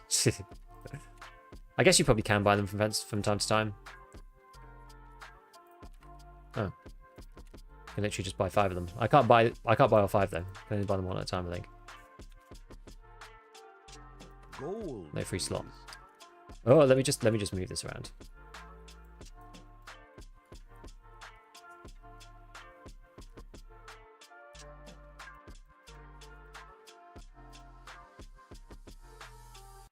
I need to get a bag on here. We'll go like that. Why is that full of junk? Oh no.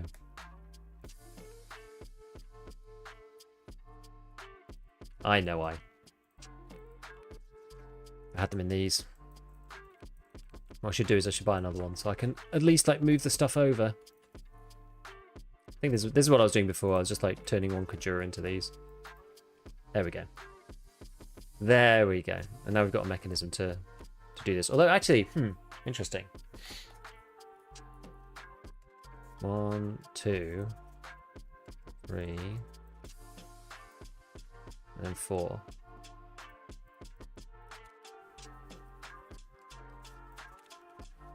So now we've got. I think we've got 5, right? 1, 2, 3, 4, 5. Yeah. So we just need to figure out a way of like getting them into here so we can do what we need to do.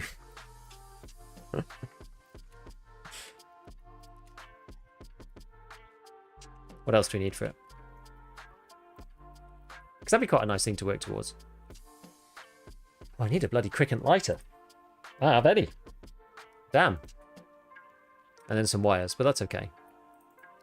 One of these knives. Okay, well I guess I'll just leave them for the time being until we can make one. Holy rig stash? Yep. That's the way. And where have all the cricket lights gone? I think I just sold them because I didn't think I needed any.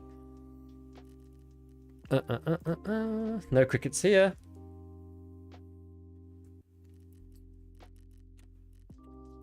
Okay, well it's fine. We'll find one like within short order, I'm sure. Okay, so we'll keep this. Right, so what are we going to do next then? So we've got like, there's a few things we could do. Oh yeah, I did actually need to do this though, didn't I? I do need to either spend the money with Skier to get his rep back, or we just need to do like a lot more stuff for him. What's like easy? We could try setup.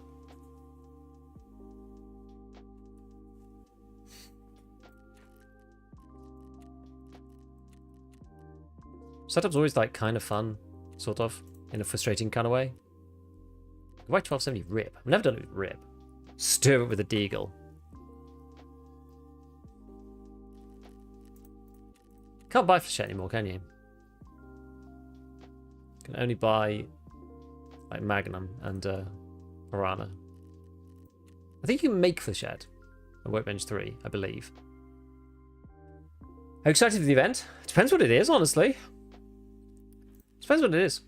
Said it was a quest. Some people want to uninstall Tarkov and others enjoy. Which are you? I'm definitely more of an enjoyer.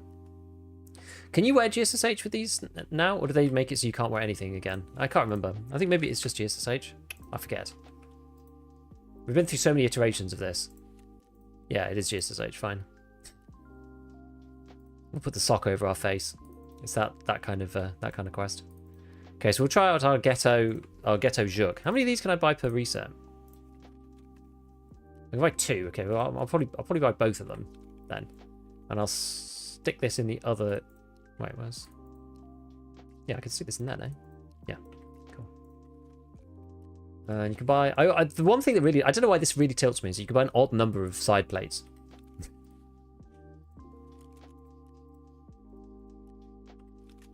Like, I don't know why. That's just.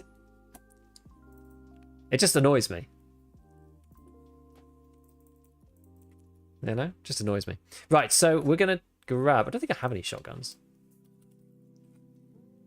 I just have the KS. Okay. Well, in that case... Yeah, maybe I'll stick... Oh, maybe I'll just stick that in there for now. So it is... The quickest and easiest way is probably just going to get the 153...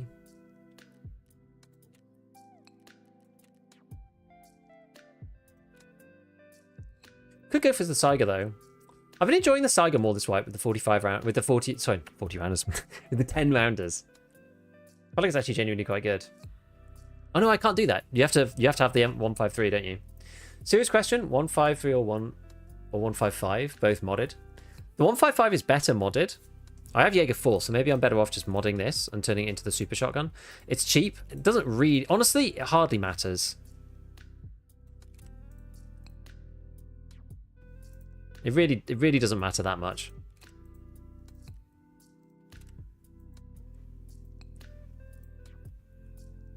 Yeah, ScavTalk 2, yeah, that's true.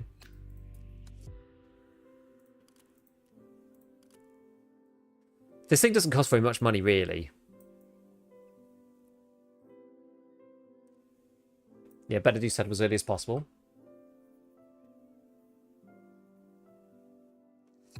Anyone tip for damaging soft armor for so good? Yeah, step on landmines, preferably ensure the armor. Yeah, you could do that. Or like shoot it with a friend, go into raid and like go to a small corner. Wait, have they changed the landmines thing?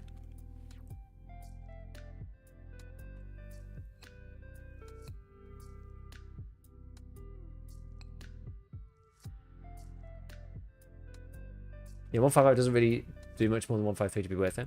I think I don't know. They're very similar. It doesn't really matter. The Ergo is better on the 155, obviously, if you mod it out. We'll probably do that anyway, just to start with, just because it's just fun to use gun that's like modded. So let's just buy this. And I'm not really struggling for cash right now. I'm not sure if it's actually going to be. Am I going to be able to buy this? I hope so. How long does this make it? Does this make it like super long? It just makes it like 2 slots, right? I'm just going to give it Ergo on this thing. So maybe I'll go for... Well, I just don't think this matters. I think it's inconsequential, whatever you pick. So, yeah. Now we'll go... Yeah, we'll go Cylinder and we'll go Monster Claw. Because I've got actually quite loads of those. And then I just want to stick like a flashlight or something on, I think. So it's got both. I guess I'll just pick something from my spruts. A refresh fence for an hour.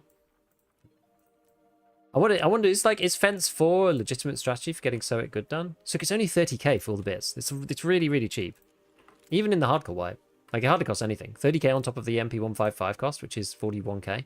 So it's like 70k. So you think like, well, you know, I know it's a shotgun, but why not? You know, I spend more than that on my AK-74U.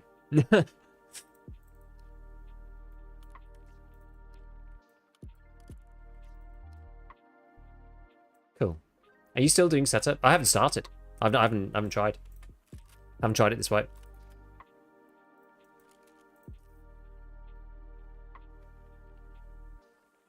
Now, what's the question is, what do we want to put on the top? Scav vest, yeah. I'm gonna have to barter for one. Hopefully I've got enough. Okay, I've got a few slickers. How many Ushankers have I actually got? I've got quite a few. Okay. We've got several attempts, so it's not too bad. I mean, I can grab an armor with 6 fence. Yeah, kind of deal. Yeah. Don't forget the poor man's sniper rifle. Yeah, I probably will take both, I suppose.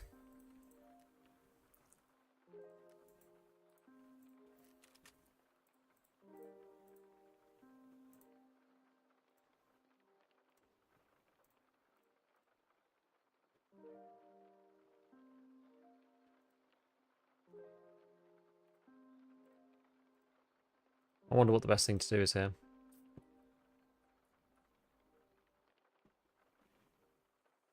These are so expensive. I just want something cheap that I can throw on the top. Maybe I'll just go for the Cobra. Doesn't really matter what I use. Actually, the OKP7, like, hot one. Actually, this is like one of the situations where that's actually kind of alright. Because we're going to be going with Piranha anyway.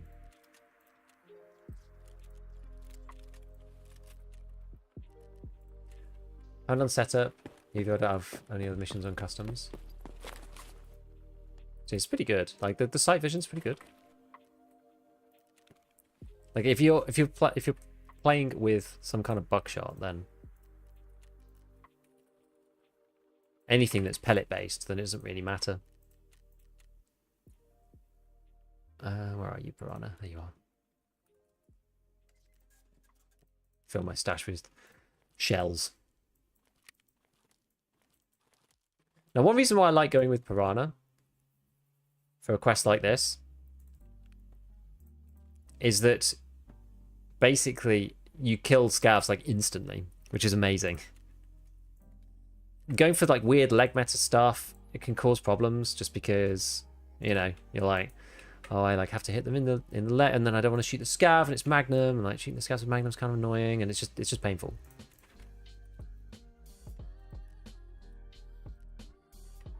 I'll take one of these. Next time I'll buy one properly, but fine. So let's heal up. Just take a water with us. That'll do. Just drink that when we get in, if I remember. Okay, so Scav Vest, Balaclava. Sorry, not Scav Vest, Balaclava. Scav Vest, Ushanka, MP series shotgun with a laser on it. We're loud, but that's fine. Shotguns, even the pumps seem to be super strong due to lack of PKs. Maybe. Sort of said you can't straight buy the Spectre DRs as well. Well, the L can. Oh yeah, it's true. Actually, wasn't sure. I don't usually buy those, but set up at last. Yeah, I just figured we may as well do it. I don't think I need to, but okay. What else have I got to do on customs before we head off?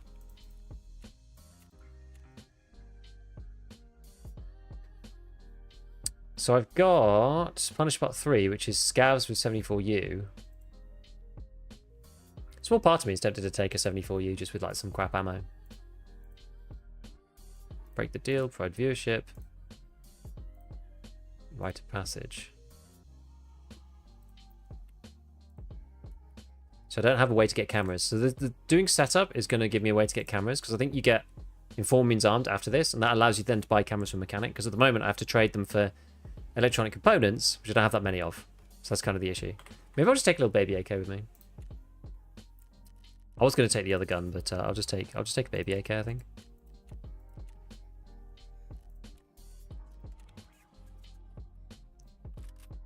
And just take it with some crap stuff in it.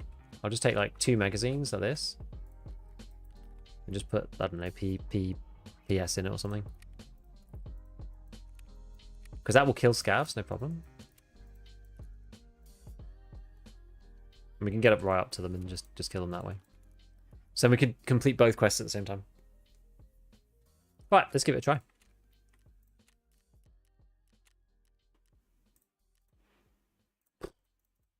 Go 5 AM. Actually, I need to bring a flare. Okay. That's more like it. Cool. How was the LAN? It was good. It was very, very good. We were talking about it before. We played Dota, AoE, the Battlefield beta. We played some of the other BF6. Yeah, we actually didn't end up playing as much BF6 as I thought. Like, we're quite a mixed bag of gamers. We like played all sorts of different stuff. But like our kind of staple game is Dota 2, really, as a group. None of us play seriously anymore. But we just played it for years together. So we all know how to play. It's just easy for us to play when we're together. Same thing with Age of Empires. Kind of the same thing with CS2. With CS2, we end up playing mostly gun game, I would say. But we did play some BF6. I had my friend who's got a 4080 Super. His PC's like not working properly, which is a shame. So every time we wanted to play, we had to kind of like people who didn't want to play BF6, we had to like swap him onto someone else's PC, and they had to play what they wanted on his PC. So it was a bit awkward. But did you play ranked with MMR back in the day? Which for? What game for?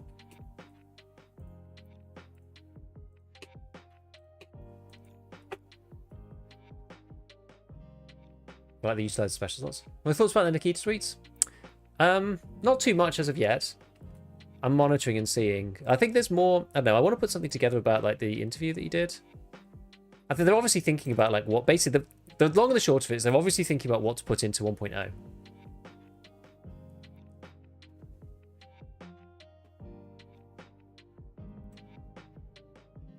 Hunt Premier has put out a post saying, due to operational reasons, we've changed the dates of the tournaments in September and October. So people are sort of speculating. So yeah, there's a few things, right? There's like Nikita's tweets. There's the poll that he's put out on Twitter about flea or no flea.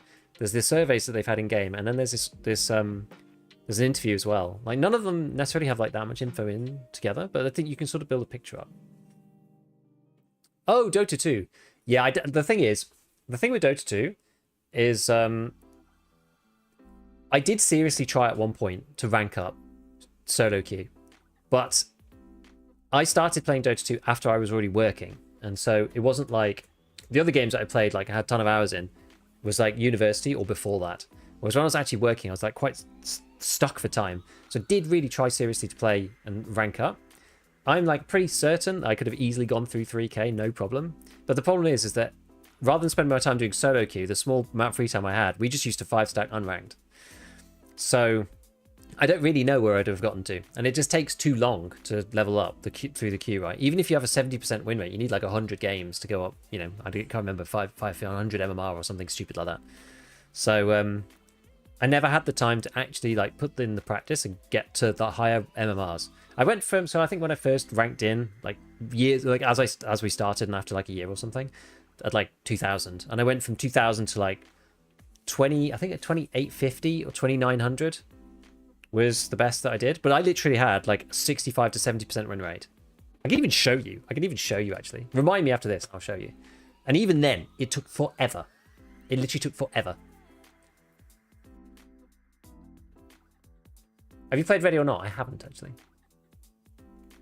Do you have any AP20? I don't really like AP20. Limited flea just for keys. I feel like there's better ways of doing it than putting it on the flea though. Waiting for players. Turn the music back on.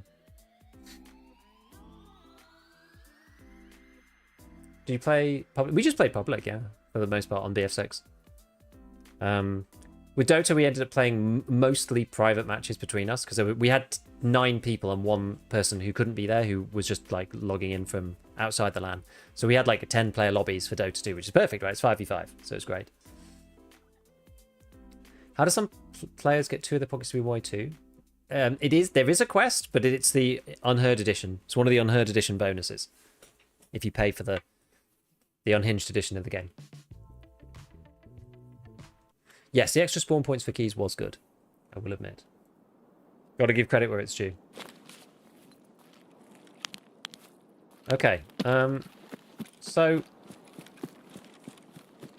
interesting.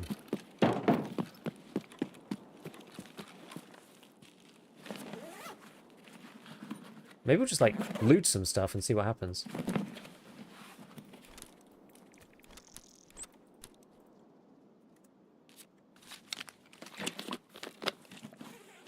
I probably really should be thinking about cutting people off. In here, it's going to work quite well though, I think, this shotting. Let's see how it goes.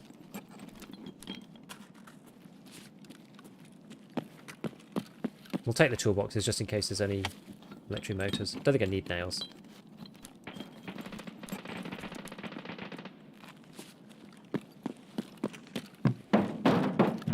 Get up into here, see if we can spot anyone. Probably a bit late for this now.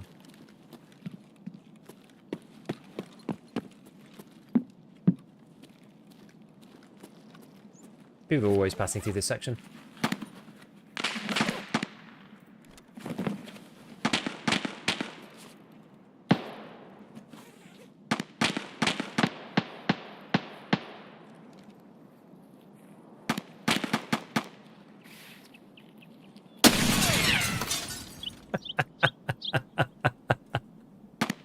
It's the same spot again. This is it's a proper one, this one. It's a proper spot, this one. My god, poor guy. Poor guy.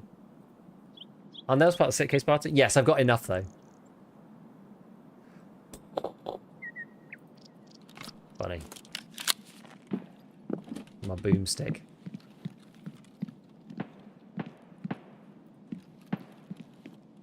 He wasn't even wearing any armor at all. The last guy, somebody was... the last time I killed somebody out there, the guy was actually wearing armor. Whereas, like, if you're not wearing armor, you do not stand a chance to Piranha.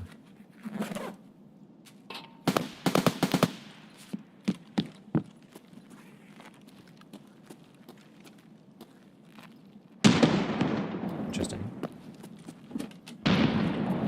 Well, we'll go through these, and then we'll have a little look around.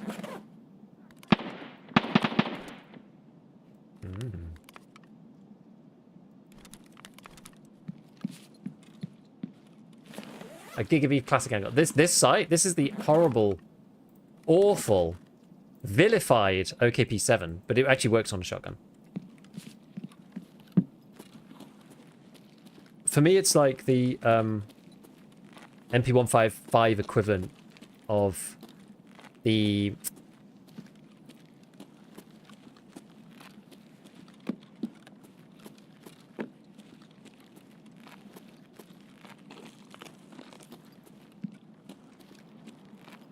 Someone right here. I was going to say, you know that one you get on the 153? There's someone like down there. There's somebody like dropped down there.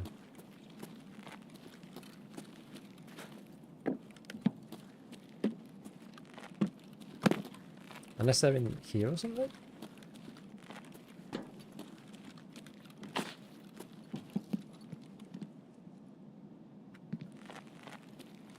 Get on that.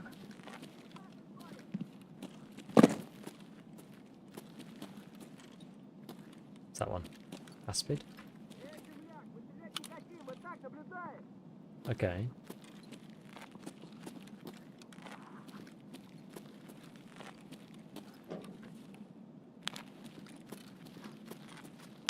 Just the scab.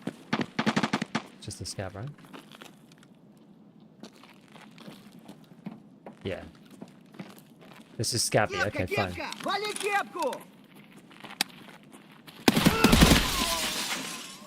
So we're doing Punisher at the same time. It's kind of the deal.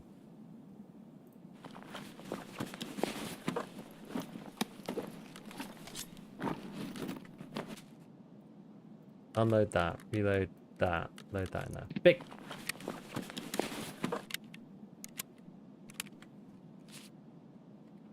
Was that somebody stepping, or was that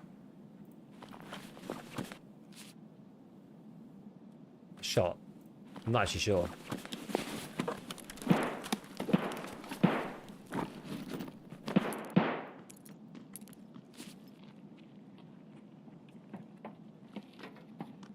Вон он, сука!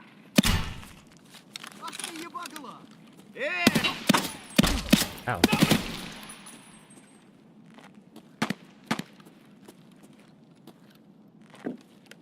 Where's the other old scabby? Side maybe? I should... Oh, there. Change back to the boomstick.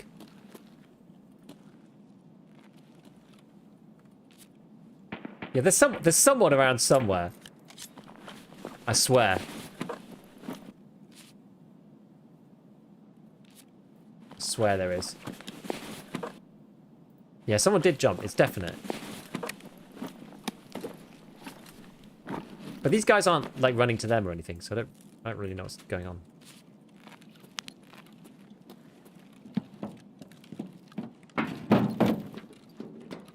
Just have a look around. Don't need to just sit in one place. Gas analyzers, they're literally like 2 a penny. What's this thing? The drill.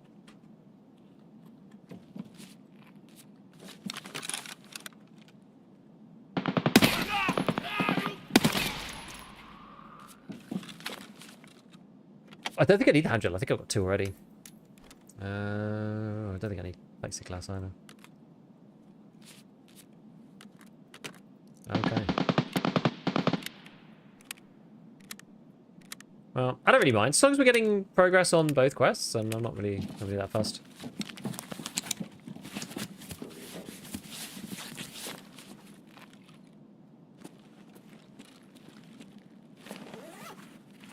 How's vertical audio been? Guns Resort Nightmare. The problem is vertical has always been so bad. I think it's better than it was, but that's a very low bar. So I think if you get used to it, you can work out where stuff's coming from, but you have to kind of retrain your brain a bit. And some of some of Resort is a bit confusing, to be honest, because when you're in a stairwell, you're actually louder now than you were before, which is a bit strange. So yeah, it is a bit confusing. Relay. I think I need those apparently. I don't know why, but apparently I need them. We tried the MP sniper for setup. I did last wipe. Yeah, I did last wipe. This wipe I'm going for.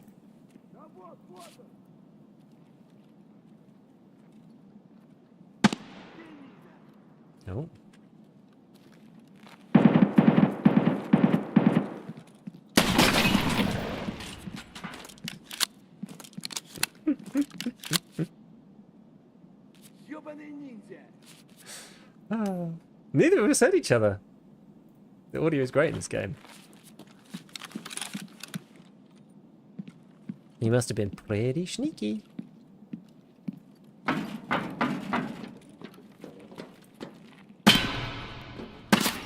Oh no, that's not good.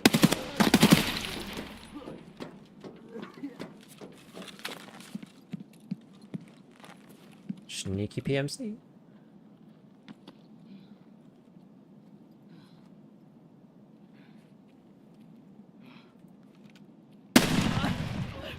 What is going on? This is like Timmy building central. What the hell is happening? I'm literally just murdering people left, right, and center. This is strange. This guy was actually like nearly level 40, to be fair, so he wasn't a Timmy. What's this guy? Make sure there's no one there. So he's level 3. I mean, he looked kind of like a level 3, I would say. He sounded scared and whatever. But yeah, there you go. Free kills are free kills.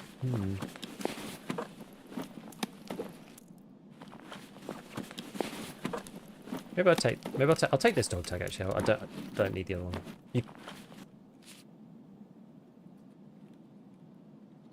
Just hear something.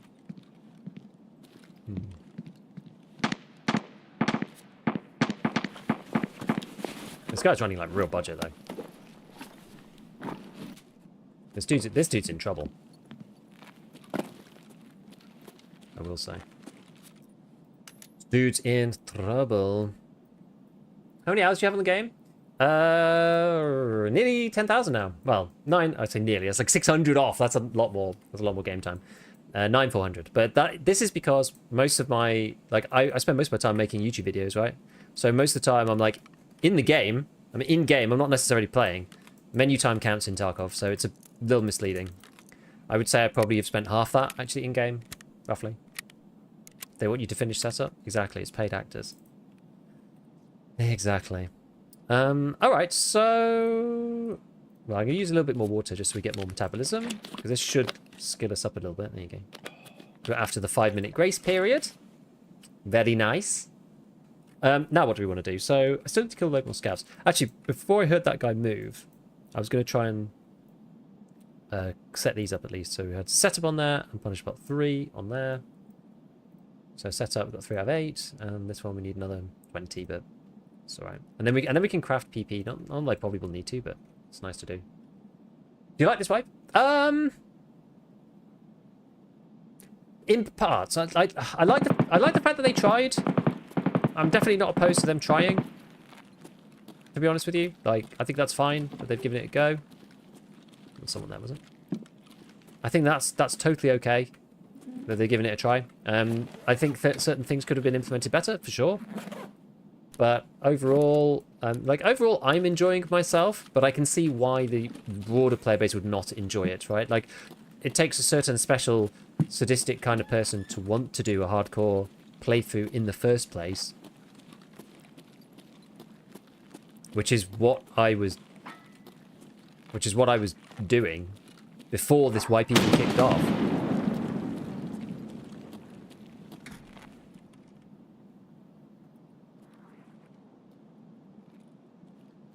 That sounds like scavs to me.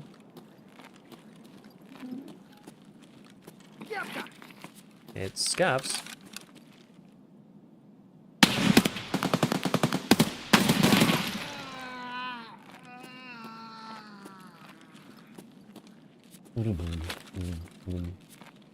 Ow.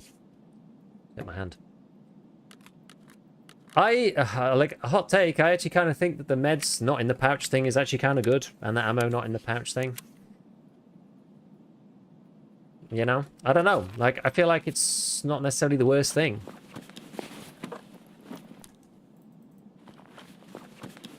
Going crazy outside. I don't feel like it's the worst thing in the world, I have to say. Because it means that when you kill somebody, there's actually meds to take. You know? There's actually meds to take when they die. So you're not just, like, stuck.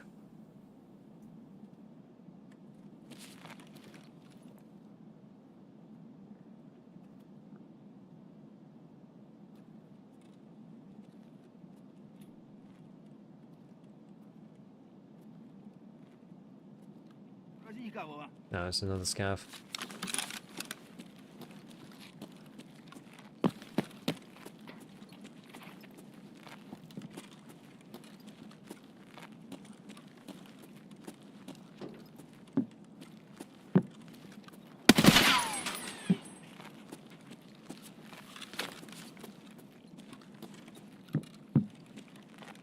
Okay, oh. Oh, well, screw these things then. Can always get more of those. And, squashes are kind of important, but, like, also not really.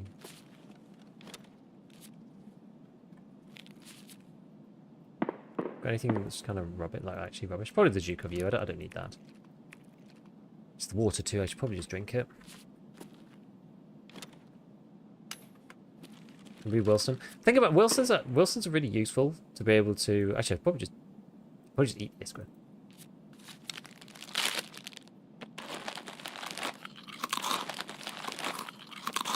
Tricky question. A Giga goes into thinking mode. It's the best part of this game for me is thinking mode. Increase your losses, therefore purchase price ammo meds, and the rest of the game isn't balanced around it. Maybe.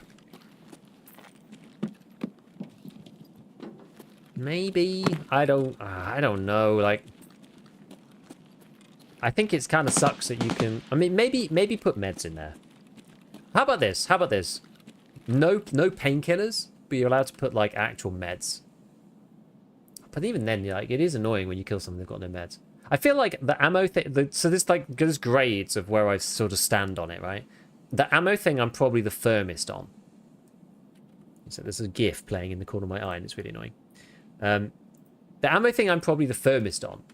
Because being able to just bring, like, you know, M995 in a big stack here for like free, for no risk, it's like kind of annoying. If if you want to bring it, then like you got to risk it, right? That's kind of my philosophy on that. Meds, I'm like less worried about. It's annoying if you kill somebody, you've got no meds, whatever. You need to heal after the fight. It's like kind of lame. The painkillers one, I'm probably second on the list about, because like not having painkillers in here means you really have to take a lot of like penalty to be running them 24/7. So it sort of fixes the pre-pain meta, not being able to put painkillers in here. I don't think it's a bad thing. Like,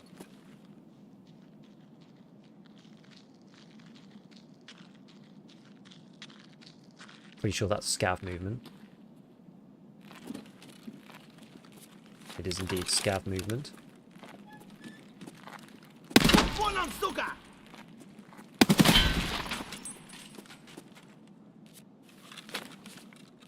I don't think I need any more Yushankers. He's back. Yo, GJ. I'll just bring my meds in the rig anyway. That many people going grizzlies in the container. It's not even about... It's more about... That's the thing. It's more... For a lot of people, it seems to be more about, like, golden stars and stuff like that. And, like, splints. And I think part of it is, like, quality of life, like, annoyance. Like, bringing an alley splint, so you know that you've always got, like, alley splint and, like, long-term painkillers in your... And CMS, in your, which isn't necessary anymore because of this. But, long-term painkillers and splints and CMS within your stash that's not on your body. So when you die, you don't have to remember to bring it back. Gold, please. Don't shut up and take my money. Don't shut up and take my money. Thanks, DJ. Thank you for the 15 months, Dan. Appreciate you.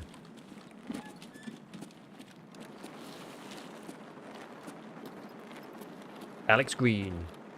No space for the poster, but there will be in a second. Put that in the Doc's case. If you can put Grizzly in the container, it's standard cancel at hard disadvantage. That's true as well. That's true as well. Yeah, we also have to think about that, don't we? Ooh, APM. Now that is a good bullet.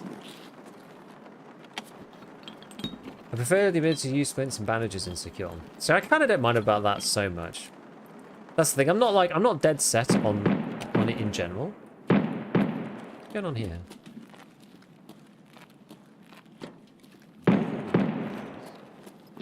Set up frown.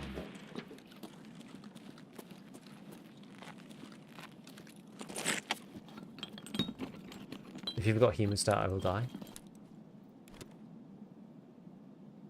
Splint into special slot like CMS.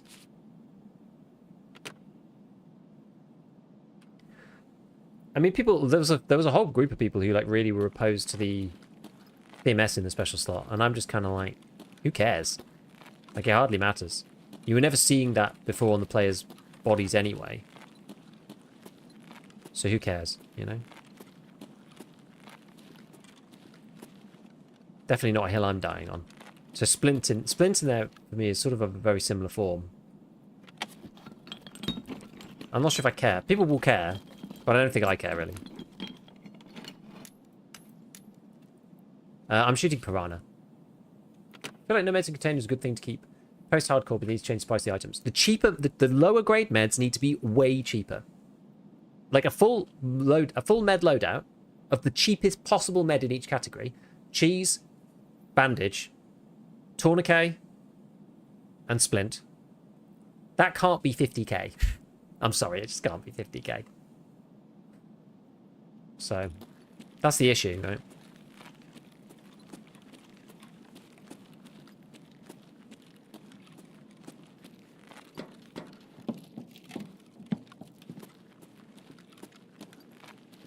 Oh, I was hoping there'd be something up there. Never mind. Okay, where do we actually need to go? We spent a lot of time just like wandering around killing scavs. So we need to go to... Oh, we could just go flare.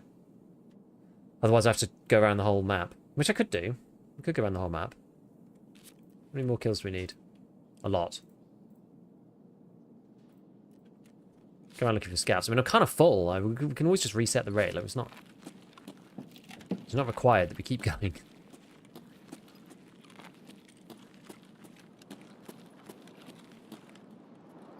What's that?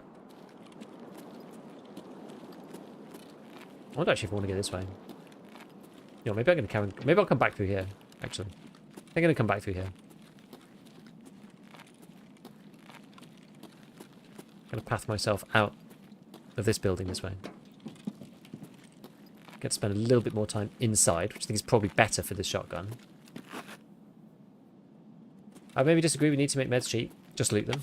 The problem is that like the lowest level of players in the game get into this like spiral where they just get stuck. And I don't really want anybody to get stuck in that spiral, because you can do that, right? And there's quite a few. I've heard quite a few people getting stuck in this spiral. So I think like for anything that's like the second tier or above, that's fine. That's fair enough. But I feel for the lowest level of stuff, I'm just kind of like, you know, it's not even worth taking this. I don't think. Actually, maybe I just get rid of the nails. This is good for turning into things. Maybe I get rid of like one of the bolts. Maybe. Probably it's better to keep this than not keep it. But people just get stuck, and I feel like the bottom end of stuff, it's not even things that people are buying, right? It's not, your average player who like knows the game isn't even buying those items. You know, how many do people buy? People buy. Your average player buy regular bandage?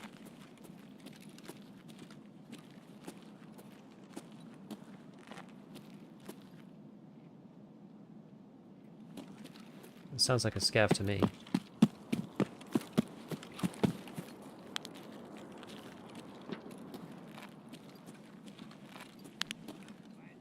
Yeah, it's all scavs.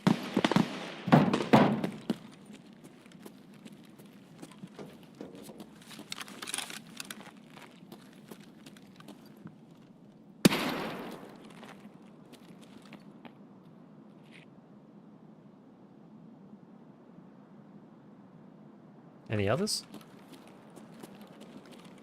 There's one in here.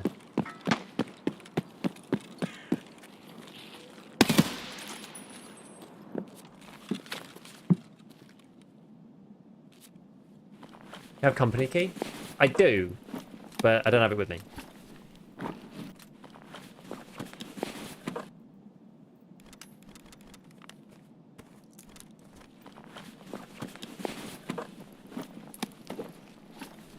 Oh, I can't wear that to the thing, can I?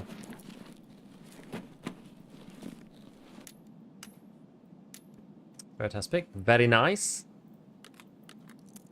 Oh, God. Very nice. Actually, you know what? I don't need to keep this free. Because I'm reloading from the backpack anyway. Actually, I can. Otherwise, I have to. Otherwise, I've got to do some like jiggery pokery here.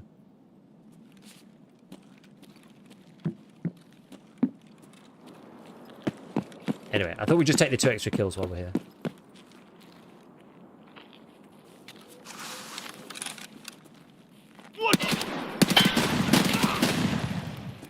Dangerous fight.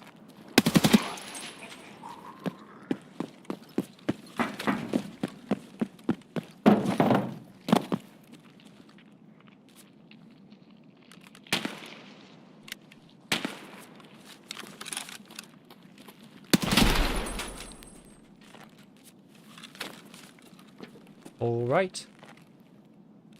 Punisher Part 3 in a nutshell. Want to have check 13 key? I'm alright, don't worry, I'm good, man.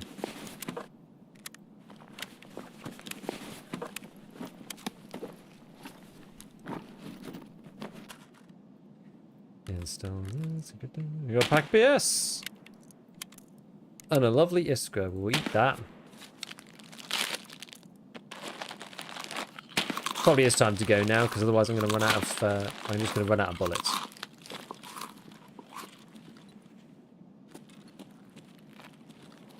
See if we can get over to flare. Actually, I'll probably mark that now. Yeah. You know if BSG is going to be at Gamescom? I believe not. Gamescom is like one of the places they don't seem to be going, which is a shame.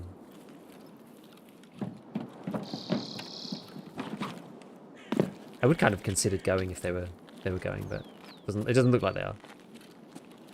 You have 92 bullets, so that is 92 kills.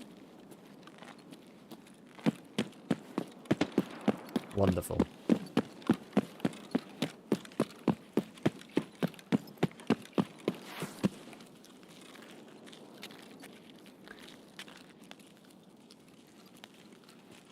Who's this?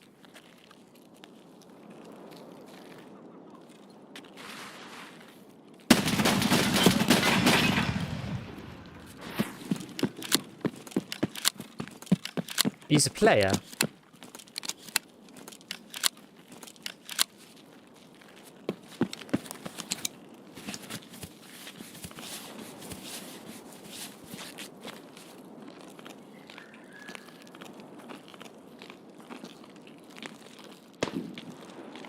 Get in there.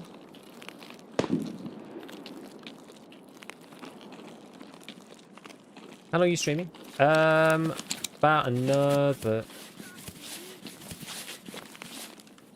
Can't be bothered to go for that guy.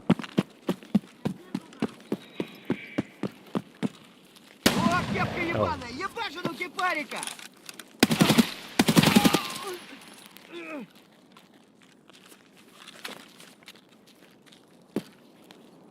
There are quite a few other scavs, but we should probably just go.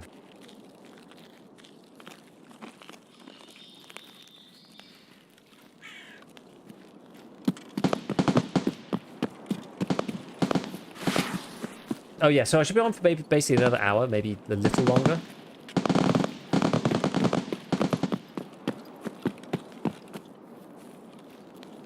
Don't see anyone in there.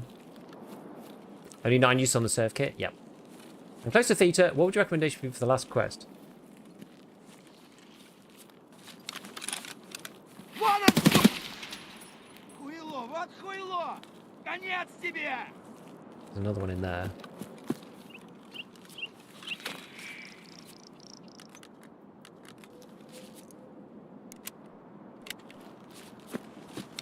Direct ref or fence. I can't remember if it matters. I don't think it really matters, does it?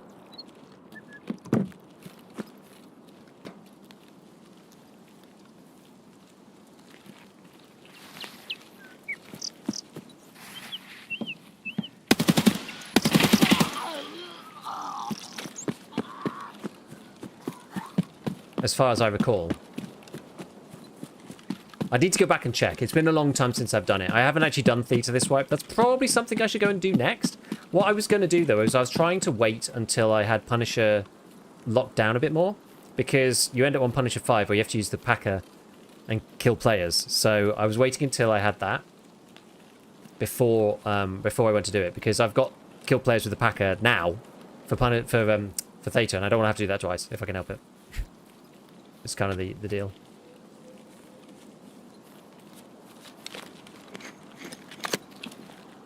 Can I go this far forward?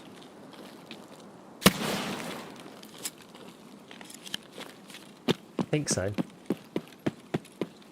I think this is okay. Always a tricky one, this one. Oh my god. Was that sniper scav or what?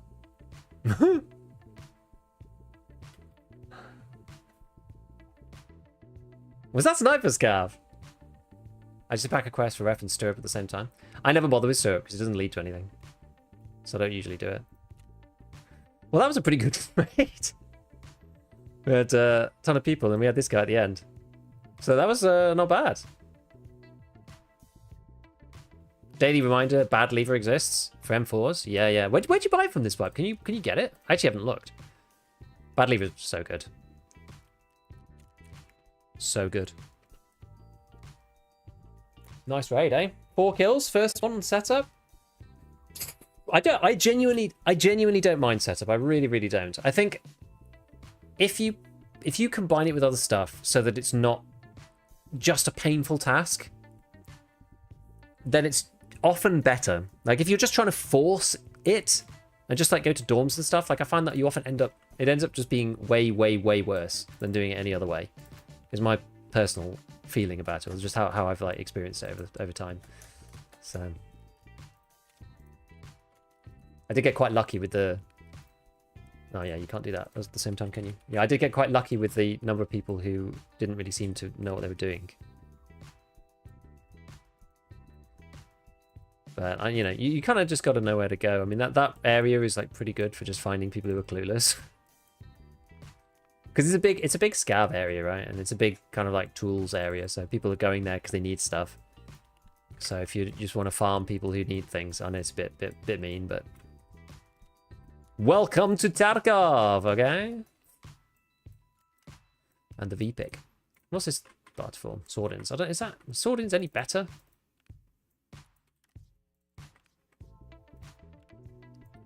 When do I get another one of these? 42 minutes. Well, whatever. We'll just leave it there. So Poxram. What do I need NACL for? I don't remember. Keep all of this stuff down here. I got one of those. What do I do with the other dog tag? Not sure actually.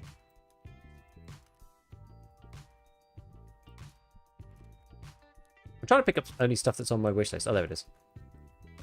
So I am like picking up things that I technically need. I just can't remember what I need them for at this point. Okay, APM, that is good though. And then we'll get rid of this. Put that in the stash. Put that in the stash. Put that in the stash.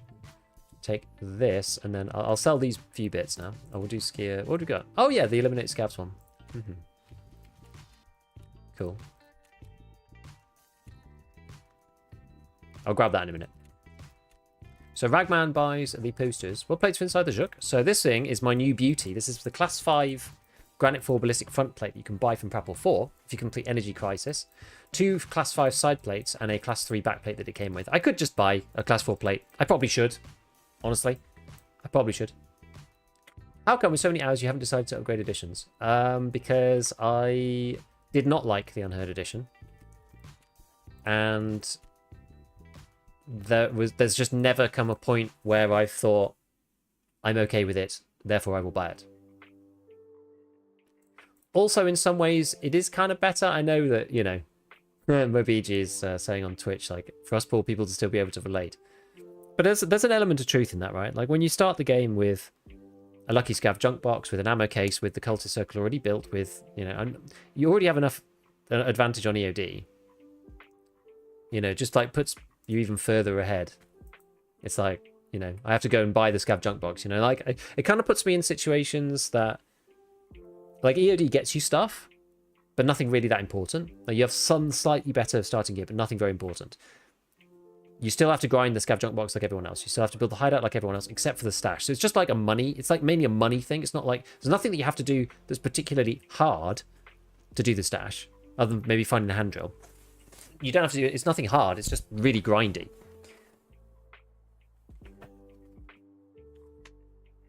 And so I still run into the same challenges and have to think about them, which then helps me make content that's a bit more like relatable, right? Whereas if I'm just like, oh yeah, you just store the stuff in the scav junk box you get at the start, like most people will be like, what the hell, right? So there's, you know, there's advantages to doing it like that, for sure. Yeah, I probably should just sell this stuff to Mechanic. I'm quite close to Mechanic 4, and I have the levels from now, so I think I'm just going to do that. And then what we'll do is we'll barter for another one of these MP5s. Stick that in the culted circle. Show me a streamer with an alpha. I mean, people only do it for a meme run, right? Like, it's playing with the alpha. It depends whether you want the grind challenge, but I feel like playing with the alpha isn't necessarily like it's not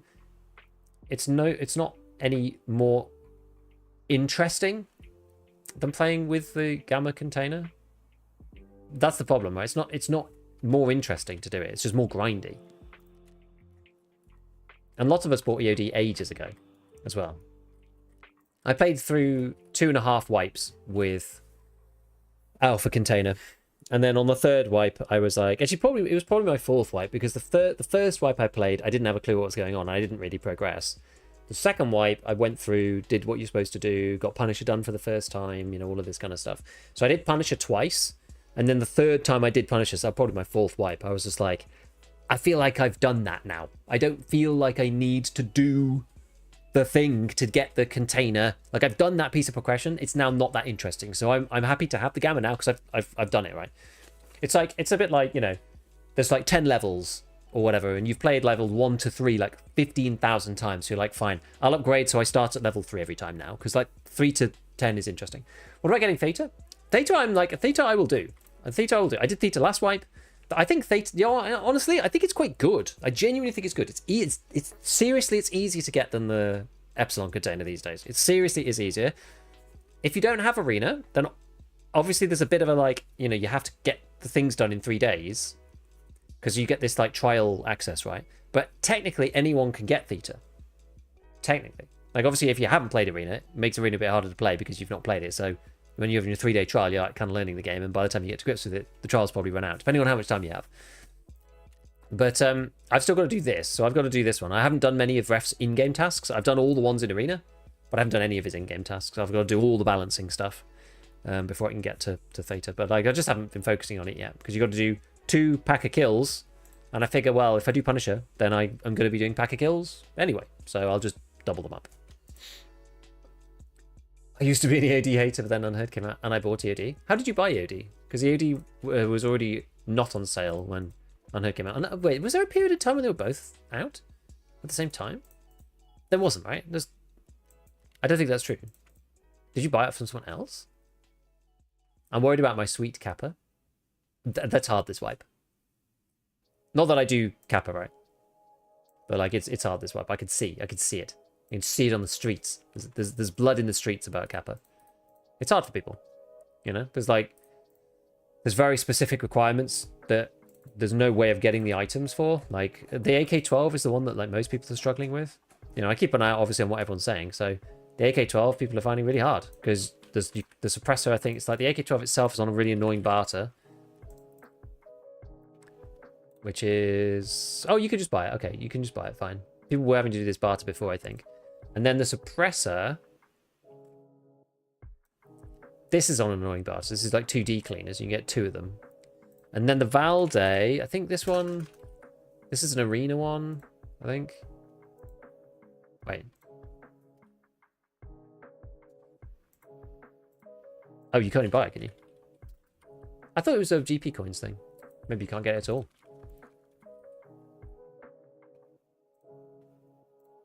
Yeah, you can't buy it at all. Okay. That's one of the reasons why I don't want to do it this wipe, though. That's like, well, I never want to do Kappa, but especially not. I wouldn't want to, even if I was a Kappa person, I still wouldn't want to do it this wipe because it's just miserable. Yeah, Theta's the best container. It's better than the Gamma, which I quite like. Like you can now easily get some, because at the moment it's kind of like, well, I say not at the moment, but like before, it was kind of like, well, you could go and get that case, but yeah, Epsilon, but you're still 1 step below people who paid, which is kind of lame. You know, it's kind of lame. So 4, 3. Wait, where's all the other plates gone?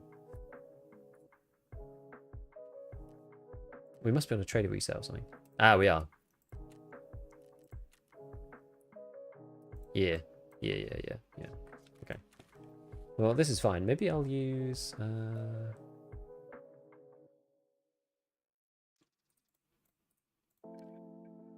what's this one?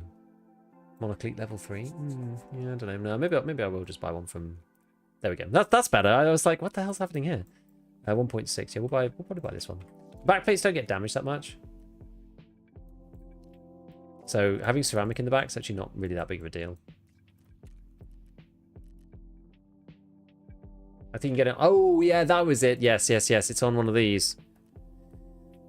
Where are you, you bad boy? Here it is. It's on that. So you have to buy like a ref gun for 150 GP coins or something. Anyway, it's just really annoying. Like, it's funny, like the same reason why I didn't want to continue with the standard account is the same reason why I don't want to do Kappa, right? It's all the same thing, which is just, I find it just like kind of boring. I don't find that interesting. I don't find just grinding that interesting. So I don't want to do it. It's just simple. It's as simple as that. It is as simple as that. Okay, so we're going to try this again. So, yeah, I think we just take some more water and then we should be good to go. What time is it? Okay, we got another good run in us, I'm sure. It's a shame to be so overweight to start with, but it's no biggie. Okay, let's just try it. I doubt this one was going to go as well as the last one. We'll see.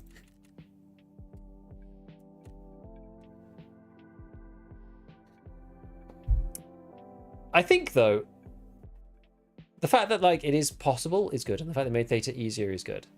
I do think. It's better than it was. Bad lever? Oh, so yeah, we were just talking about the bad lever a minute ago. Yeah, so the bad lever is it's an attachment for the M4. You can only fit it to the more basic uppers, but I think it's probably worth it because what you lose in recoil and ergo, you get a improved reload speed by like quite a significant amount. It's better in arena than it is in the base game, but it's still good in the base game. Wiki says Prapor 4 barters validate for 2 vodkas. Is there a quest for that? Not this wipe. Yeah, it's not there in mine, and it's not even listed on the flea interface. Kerbal Kerman on YouTube has just reminded me, literally just that username has reminded me that I did actually open up and begin to play Kerbal Space Program. But I'm very, very, very, very new to that game and do not know what I'm doing. To the point where I was just like, had a little go and was just like, okay, it's one of these types of games that tells you nearly nothing. And I might have to go and watch a guide on this. And then I couldn't be bothered, so I played something else. But I probably will play it at some point. I heard lots of good things about it from lots of people. You're not an MP18 guy? I did do that strategy last wipe. But at the moment, like right this minute, I'm not doing that because I am trying to do Punisher 3 at the same time. No, I don't mind using the MP18 actually. I don't mind. It's hard, like it's a hard enough gun to use. Don't mind, but yeah, I'm trying to do Punisher 3 as well, so that's why. What's the best way to get a thick? Find a LEDX, find an ophthalmoscope, complete healthcare privacy all the way through to part 5, and then do private clinic once you're level 35 and get one. That's the easiest way, by far the easiest way. But yeah, Kerbal Space Program I played for like maybe half an hour and just like I tinkered with a few things, but then I went online and people were like, "Oh, don't play career, play science mode and all this other stuff, and like you have to watch this guy's video." And I was just like, "Oh man, I'm not sure if I can be bothered." The other like random game I played was, I don't even know how you pronounce it. Is it Noita? Noita? It's like the wizard, like 2D pixel wizard one. Feels like a combination between like Worms Armageddon and like Magicka. Kind of how it feels.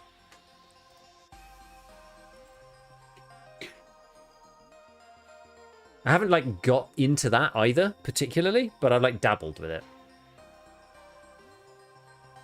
I played maybe like, I don't know, a couple of hours, maybe 2 hours potentially. Hasn't like grabbed me, I have to say. Got very good reviews and ratings though.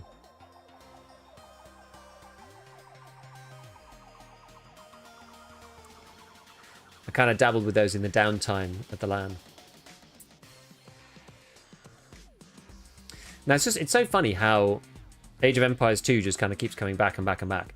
We were like looking at some of the, the dates of the games we end up playing half the time these days, and it's like when we all get together, we play like Age of Empires. The original game was released in 1999. Dawn of War was released in like 2006 or something, or 2004. I can't remember. So sometime around then. Dota 2, which is like 2009 release, obviously based off the original game, which is like even way earlier than that. Like it's just mad. CS, which is, it's obviously a very different game now than it was at the beginning, but it's broadly the same, right? Since CS Source, so since CS 1.6. Just funny, really. Dawn of War. Yeah, because the Definitive Edition also came out. Like, it was a golden weekend for LAN party gaming, right? We had the Battlefield 6 beta, which was amazing. So I played that on and off. And then we had the Dawn of War Definitive Edition, and a couple of us bought it. And because I had, I think I had all the 3 other ones, original ones, in my Steam already. I had, the base Dawn of War, I had Winter Assault, a Dark Crusade, and Soulstorm. It was only, 15 quid to get the Definitive Edition. So I thought, let's do it. And it looked good. We played 2 games of it. It was fun. Just reminded me, so much stuff. I used to be, it was my first competitive RTS, Dawn of War. So I was, really into, the whole meta and stuff at the time. But it was, it's literally been, I don't even know. The best part of 20 years since I played that game. It's 15 to 20 years since I played it. And so I'm looking at the stuff and just man, what is it, how does the tech tree even work? Oh, I remember this thing used to be important. And it's one random strategy. It's floated back into my head. upgrading the little grenades on the... I think it was like the entanglement thing on the Guardians for Eldar or something. I used to play Eldar on Dawn of War. So I was just like, oh yeah, I remember this thing that I used to buy. Like, this used to be important. I don't remember why, but I remember it used to be important. It's like funny.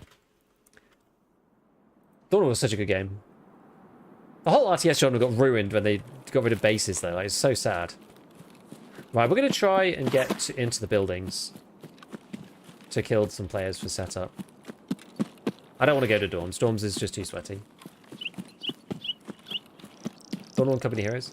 Yeah, I didn't play that much Company Heroes, because that was kind of like...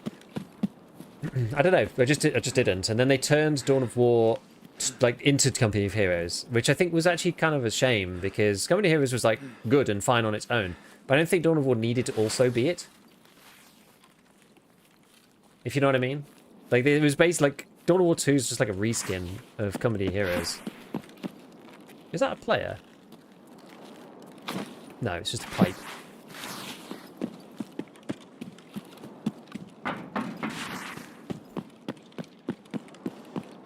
Huh? What's that?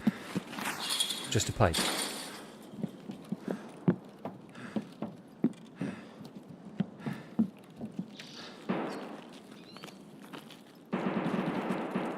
There goes the dorms. Yeah, see, I don't really want to fight in here. Over there. Yo, Fenris, what is up, my man? Yeah, going well. We're doing a bit of setup stuff.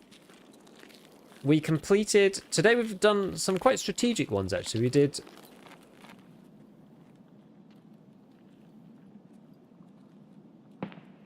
Who's this?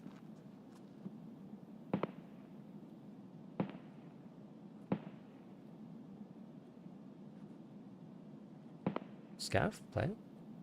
Sounds like a scav.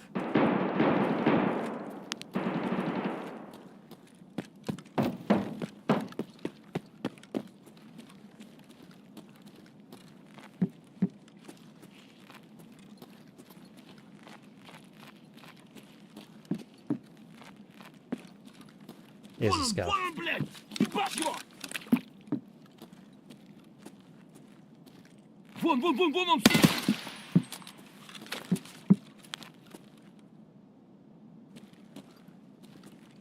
Not the worst thing ever. Being here and have the scouts come over. Yeah, so we did pest control, which is good. So that gave me the thermite that I needed to upgrade workbench. So that's positive. Oh yeah, I don't want dundugs. They're the ones that go all glowy.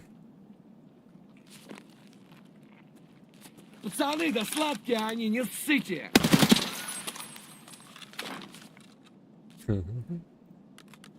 And now we're doing Punisher Part 3, and we're doing setup at the same time. What gave you the thermite?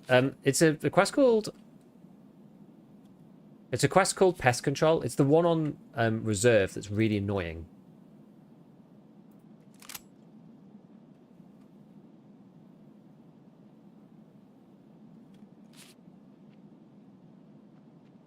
I think this is a player.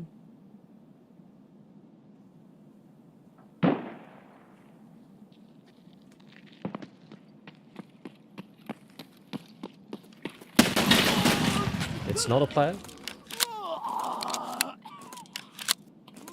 It's a scav that kind of sounds like a player. Never mind. Setup's quite fun this map, I think.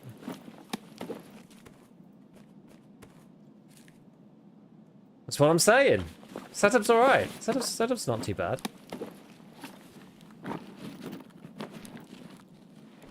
Yeah, we could do a single-use painkiller, why not? I don't know. It's actually rubbish. Also, what do you think of PvE players having to wipe 1.0 release? I was really for it. Because I'm not out to just like punish PvE players, but I don't want PvE players ruining the wipe experience of 1.0 for PvP players. But I've kind of softened my opinion quite significantly, and I basically have decided that a delay would be sufficient. So you could either, I feel like there'd be two options, right? You can either wipe your account if you want to play like on day one,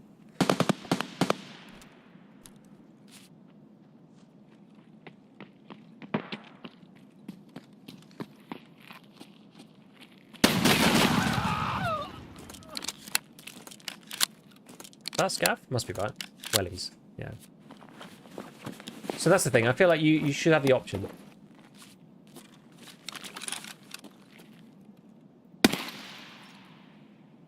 Should have the option of being able to wipe it or wait with a delay.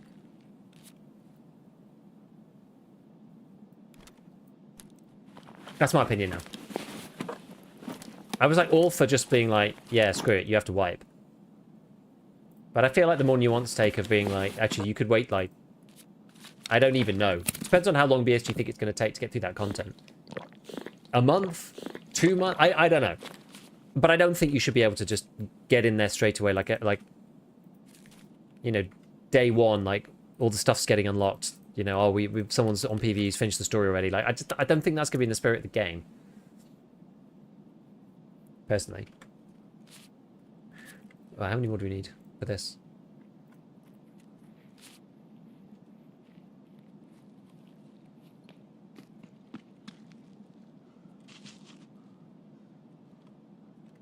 So that's also a scav. Wait, where? Is it inside?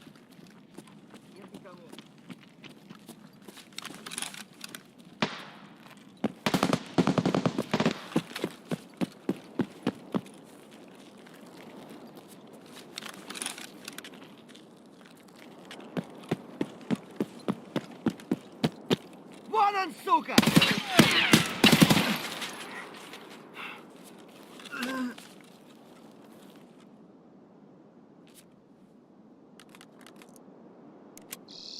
Yeah, PV doesn't usually cuddle. The white fleece doesn't seem like a big ask. Yeah, I feel like some people just... I don't think PV, like... Who's this now? Ah! Ah! He's right there.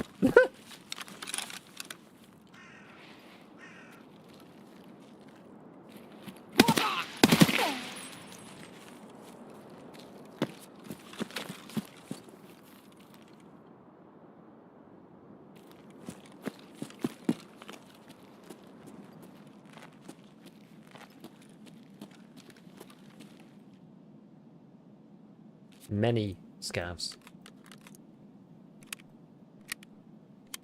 Okay. How has this hardcore white been? I think it depends on kind of the player you are.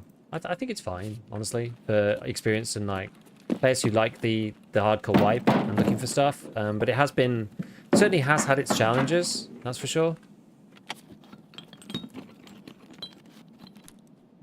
Certainly has had its challenges. Like, I know that the progression, speed, runnery sort of archetype of Tarkov player is been bored by this wipe. From the hardcore, like, from like the experienced player's perspective. Is he shouting at me?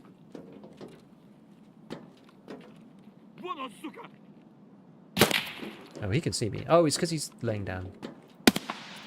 There we go.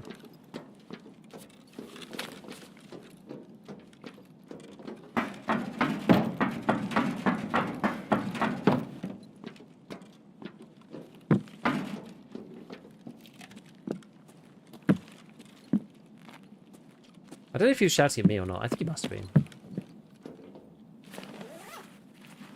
So, like, I was playing hardcore before... No, I don't even need that anymore. But I was playing hardcore before this wipe even opened, right? That's what I was doing before this. I was playing a hardcore playthrough, Pestely's rules. So I don't really mind, right? And for me, I'm not really that bothered.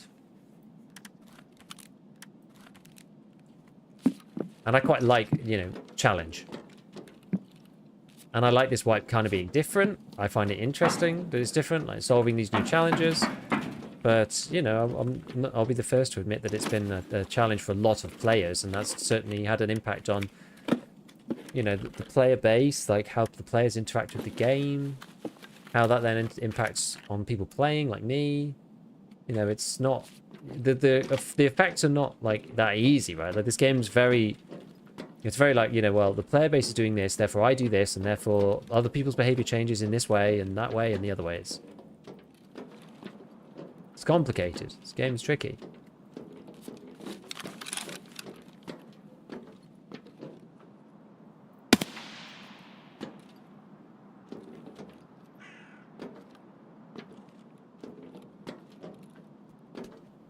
Where's that scav gone?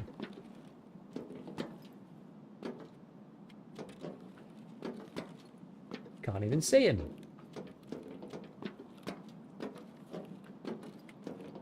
Wonder if it's worth going over there for 1 kill. Could be. How many more do I say I need? Like 4? Nah, maybe we head over there. My friend couldn't do setup with regular shotguns, but he thrived with bolt action MP. See, that actually is good, right? It gives people an alternative, gives people an option. Some way to do it the way that they want to do it. It's like, okay, there's restrictions, fine, but there's also multiple ways to go about doing it as well. Nice. Ooh, cheeky! Cheeky! Well, that much damage I did to him. We'll never find out because I killed too many scavs.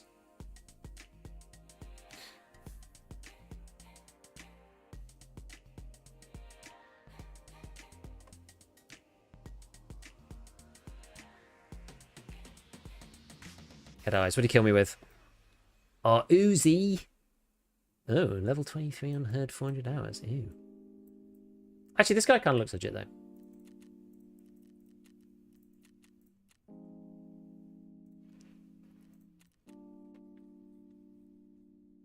He's not got many achievements and stuff, so I feel like, you know, it's the vibe, right? I was shooting in that building for like 3 days.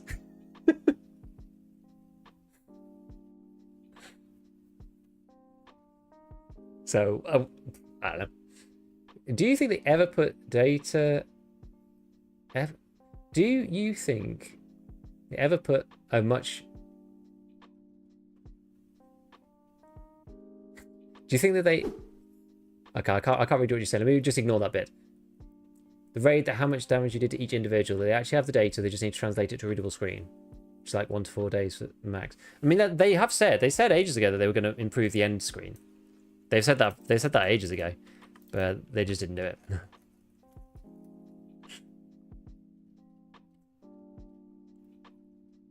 Okay, what time is it? Okay, yeah, we got time for more. We got time for more.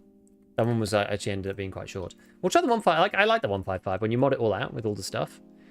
Like, I'm normally not able to. Usually, I do setup relatively early, and normally you're not able to. I should have saved the preset, but normally you're not able to just mod it out like this.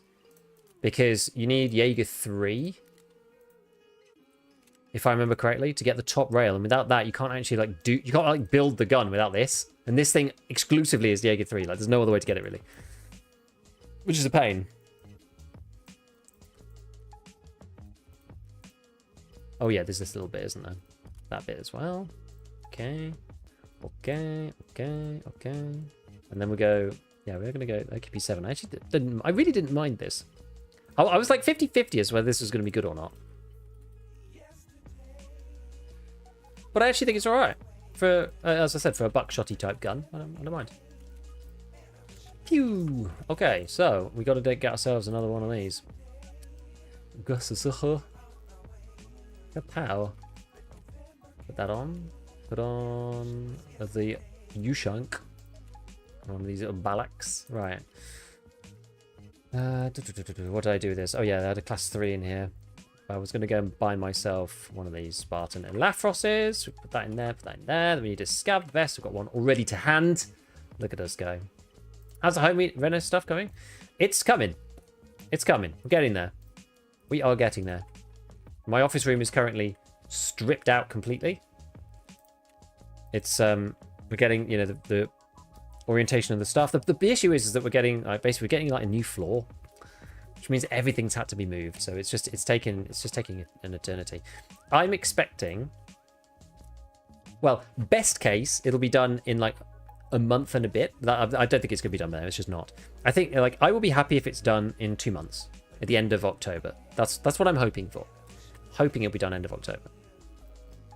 It might not be, but it's not the end of the world if it isn't. I definitely want it done by Christmas. I'm almost certain it will be for Christmas time, so I think that'll be fine. I think that'll be okay. Wait, have I run out of Piranha? Unfortunately, Jaeger's on a pretty quick cooldown, so we can just smash out a bunch more. Wonderful.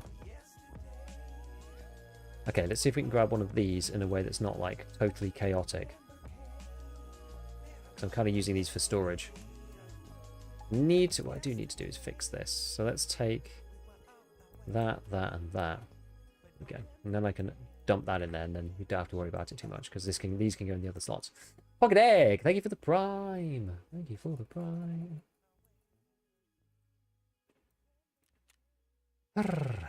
Glad to hear it's coming along. Yeah, it's all right. And at some point we'll have these chairs in our kitchen, you know, in our kitchen area. Has the GSSH icon changed? Yeah, something's broken, I think. I mean, it does look like this on the icon. So the thing about the icons is that they're like a snapshot of the 3D model. So it does actually look like this on the 3D model now, weirdly.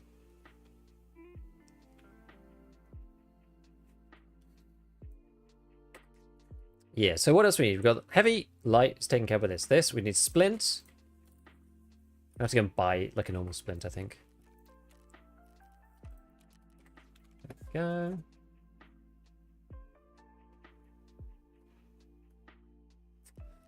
Oh my god. There needs to be like, actually, I should just organize this better. I was going to say there needs to be like a recently purchased section or something like that. But I can just organize my life a bit better and it'll be okay. There we are. And now anything should be up there. So what else do I need to take? Oh yeah, I was taking the mini AK because we're pretty close to getting that done. Where were we up to? Yeah, we had like 4 more kills to do, so we'll take another one. This actually worked out better than I thought it was going to. Because I don't know, I just didn't really think that it was didn't really think it was going to work. I thought it would just be like cumbersome, but it was actually alright. And I'm glad that I stacked up so much PS because I don't really need a ton of PS. I usually just use it underneath stuff if I'm using 545 in general. Okay. Okay. Okay. Oh yeah, I need a sprut situation, so we'll take something off the spruts. Let's see. Yeah, X400, that's fine. We'll swap that to the other side. Yep, it's on the right side. Good. Okay, and then I think we can just go. Actually, it's a ScavVest button. Yeah, ScavVest Ushanka MP series.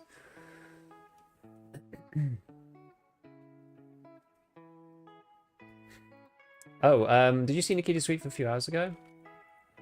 Which one was that? Was that when he was talking about let's discuss Tarkov wipe?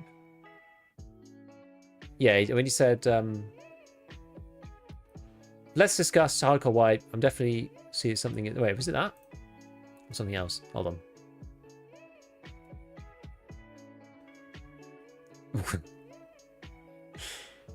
Oh, this is a good one. Look at this. Let's discuss Hardcore Wipe. I'm definitely seeing something good, something is not. Blah blah blah. Yes, I will do this poll because I can. Flea market, yes or no. Do whatever. Game's dead AF. Blah blah blah blah blah. Just F off. Nikita is so funny. Oh, we love him for it, don't we?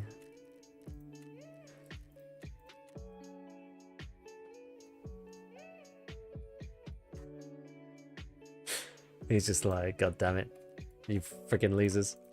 Yeah, there was an interview with him that I was reading through the translation of, and like, it is like, some of it is a bit sad. There was like one part. Let me read a part. I was like highlighting sections. I was going to make something on it, and they basically asked him like, what feelings do you have as you wait for release? Is it more of a celebration, a breath of fresh air, or is it preparation for the next stage in the studio's history?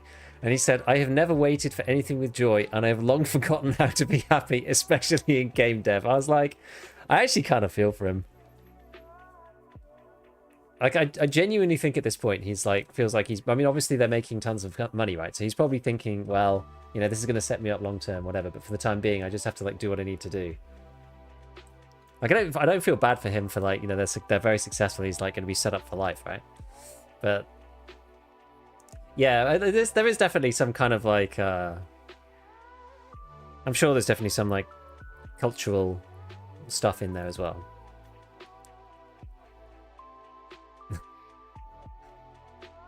Yeah, the vocal people online are always relentlessly negative. I mean, he said in there, look, the people are really negative, but they're outweighed by people who are positive, so.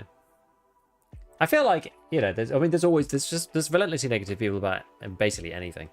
So he's like he's just more at the coal phase of it than anyone else, right? Because he comes on, he does the podcast, he reads chat, he actually goes on Twitter, reads what people say. You know, A lot of people are just like, you know, a cog in the game dev machine or whatever. So I feel like it may be fair. And it's his project, and he's the front man, and he's the decision maker, and. So with that comes the, you know, the success, but the downsides too. I'm sure it's difficult. Like in many ways, well, actually, in most ways, actually, like Nikita is a content creator as much as like any of us who are out there online, right? And we also face a lot of hate, so I can sympathize. And different people deal with it better or worse. I'm quite good at dealing with it now. I used to be not very good, but I kind of, I guess, like learn methods to figure it out. Some people never really get there. I'm pretty cool with it now at this point, but yeah.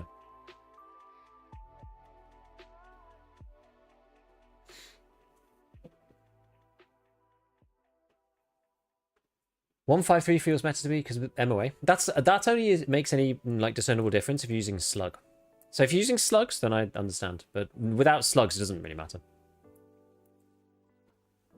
At last, we will see the spa in your back when you're streaming instead of the stairs. The spa.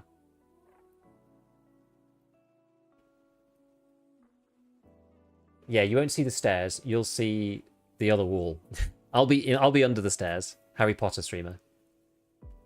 Chatting with him at TwitchCon Vegas was cool, man. He just seemed very tired. I think he's tired. I think he's tired of the whole thing. But he's also got this like sense of just like duty. You read through the interview, it's like quite enlightening actually. You've got a spa in your back. Spa gaming. Wait, which building is this? Oh, this is this one. Yeah, okay.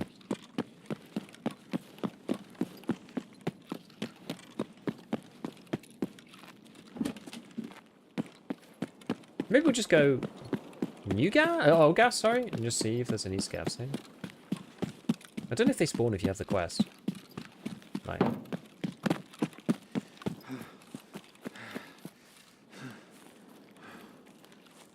wonder if someone spawns at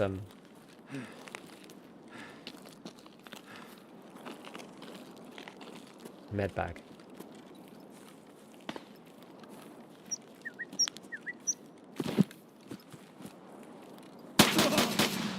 They do. Good shot. Fair enough. What did I get killed by? Like M9 or something stupid. God damn it. I never rushed that spawn actually from there, but I figured they probably would. I didn't even see the guy. I didn't even see him. It's just a glorious shot.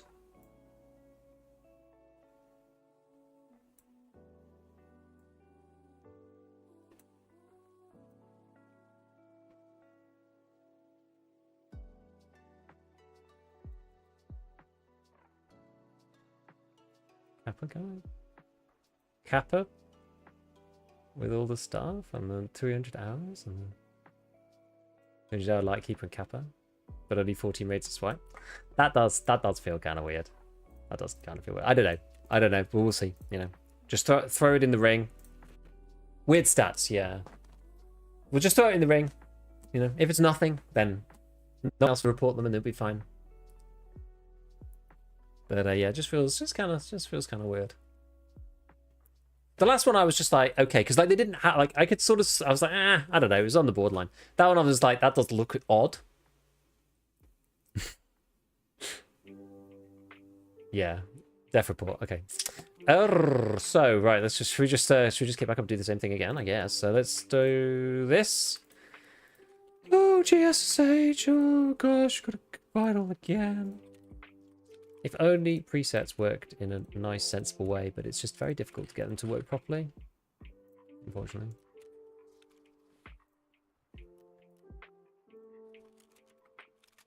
Link to the search. We will buy ourselves. I can't buy another granite plate because I've got to wait 10 seconds. Okay. I thought no flea would keep the cheese weight, but feels worse than ever this way. Yeah. I think it's progressively got worse as time has gone on. That's kind of how it feels to me.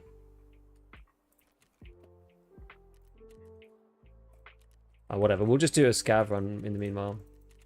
I don't even know if I'm looking for anything at this point. I can't remember. Yeah, presets are too weird. I know. They're just too weird. They need like more wildcards, but it's quite like do it, to be honest. Search function is probably the best we're gonna get. Like I've really tried with it. You can sort of make it work in some ways, but there's just no way to like it's just too flexible, right? To build a good Tarkov kit, especially in hardcore, it's just like too flexible. You need like, well, I need the ability to add like any grenade or any of these 3 that I choose. It's just too crazy. It's just too crazy. But yeah, I don't know. I mean, you know, about the cheating thing, guys. About the cheating thing, you know, I know some people don't like it very much, but you know, I'm a big fan of this play safe idea. I really am. I want to see it tried. I want to see it tried. I do. I like it's the only I can see it's the only conceivable way that like even makes sense to try and make it, you know, go away at least in some fashion. I can't see any other way. I literally can't see any other way. There's no way that anti-cheat is going to get better than it is now. Like they've lost the battle basically, right? Anti-cheaters lost the battle, unfortunately, against cheaters.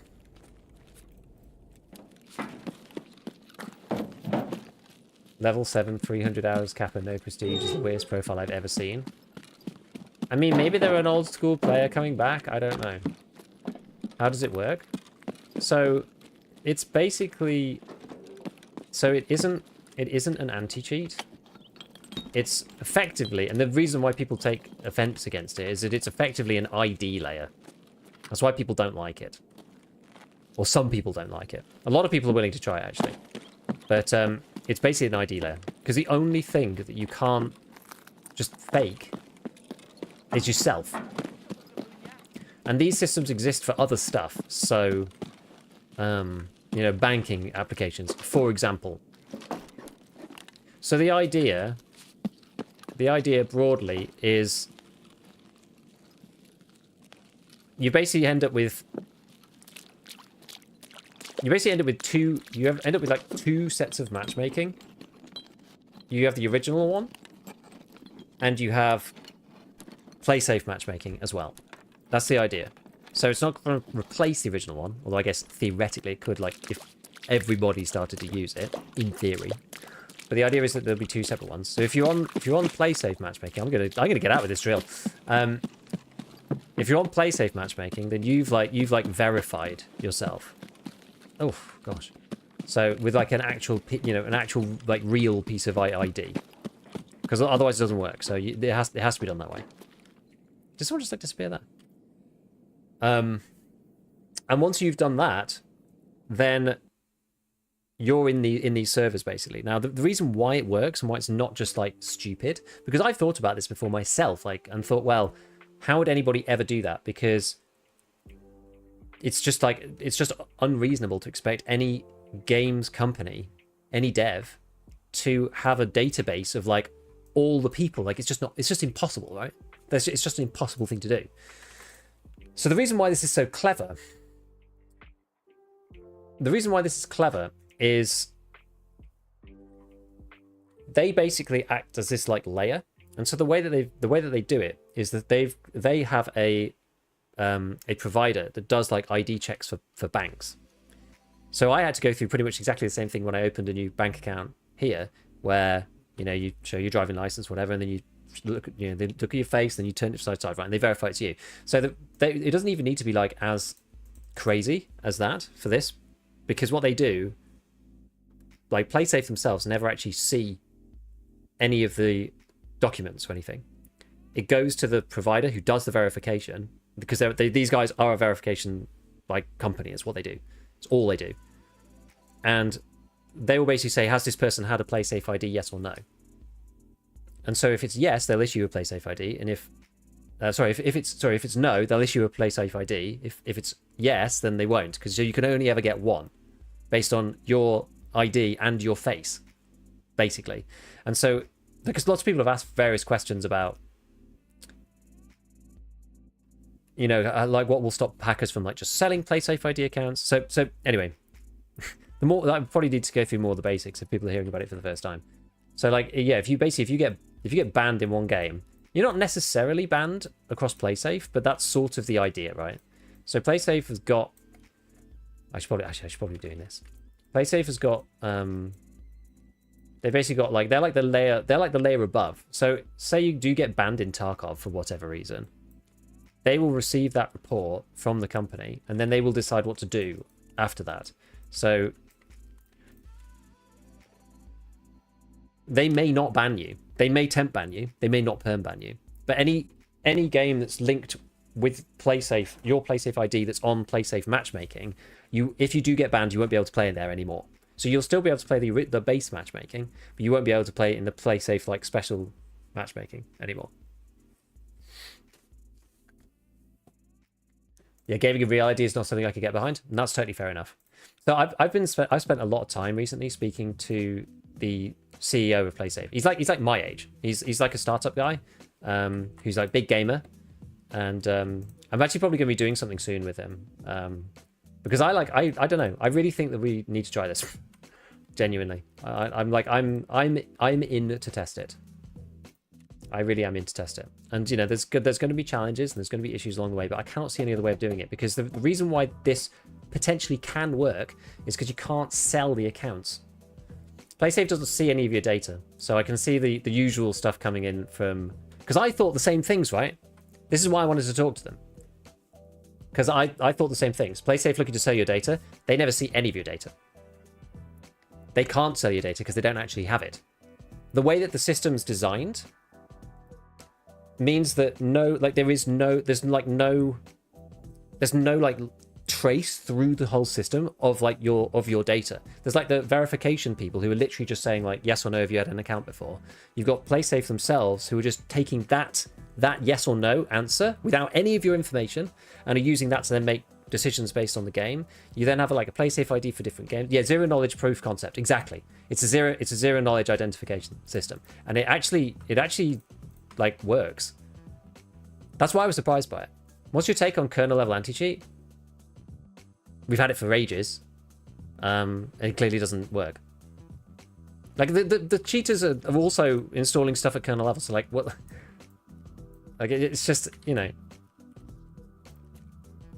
like it clearly doesn't work, right? Like we've had almost all the anti-cheats at kernel levels. It's just like it's just whatever. Doesn't BSG make money on cheaters buying new copies after being banned? Well, that will be the proof of the pudding.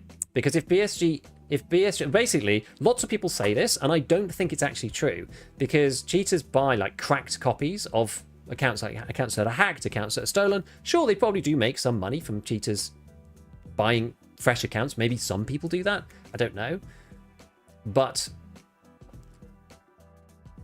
I think the vast majority of them are either like stolen or cracked or like secondhand or cheap accounts for whatever reason, right? Like nefarious. There's whole like groups of people who sell like cracked accounts for like, you know, dollars rather than, you know, $50 or whatever it might be. So I don't think BSG makes as much money as you think. And then also they have to deal with the backlash of like A, cheaters, and B, and B, like people getting hacked and then them having to deal with that on customer support. So it's a pain in the ass, right? So if BSG did implement this in whatever fashion, like one of the great things about this in some ways is that it would actually prove that they don't want them in the game, because they've said it forever and people don't believe them. And the only way to prove it is to actually try and do this, because the fact that they are failing to counter the cheating problem isn't enough proof to say that they don't care, because all the companies are failing to deal with the cheating problem, and Tarkov is already spaghetti.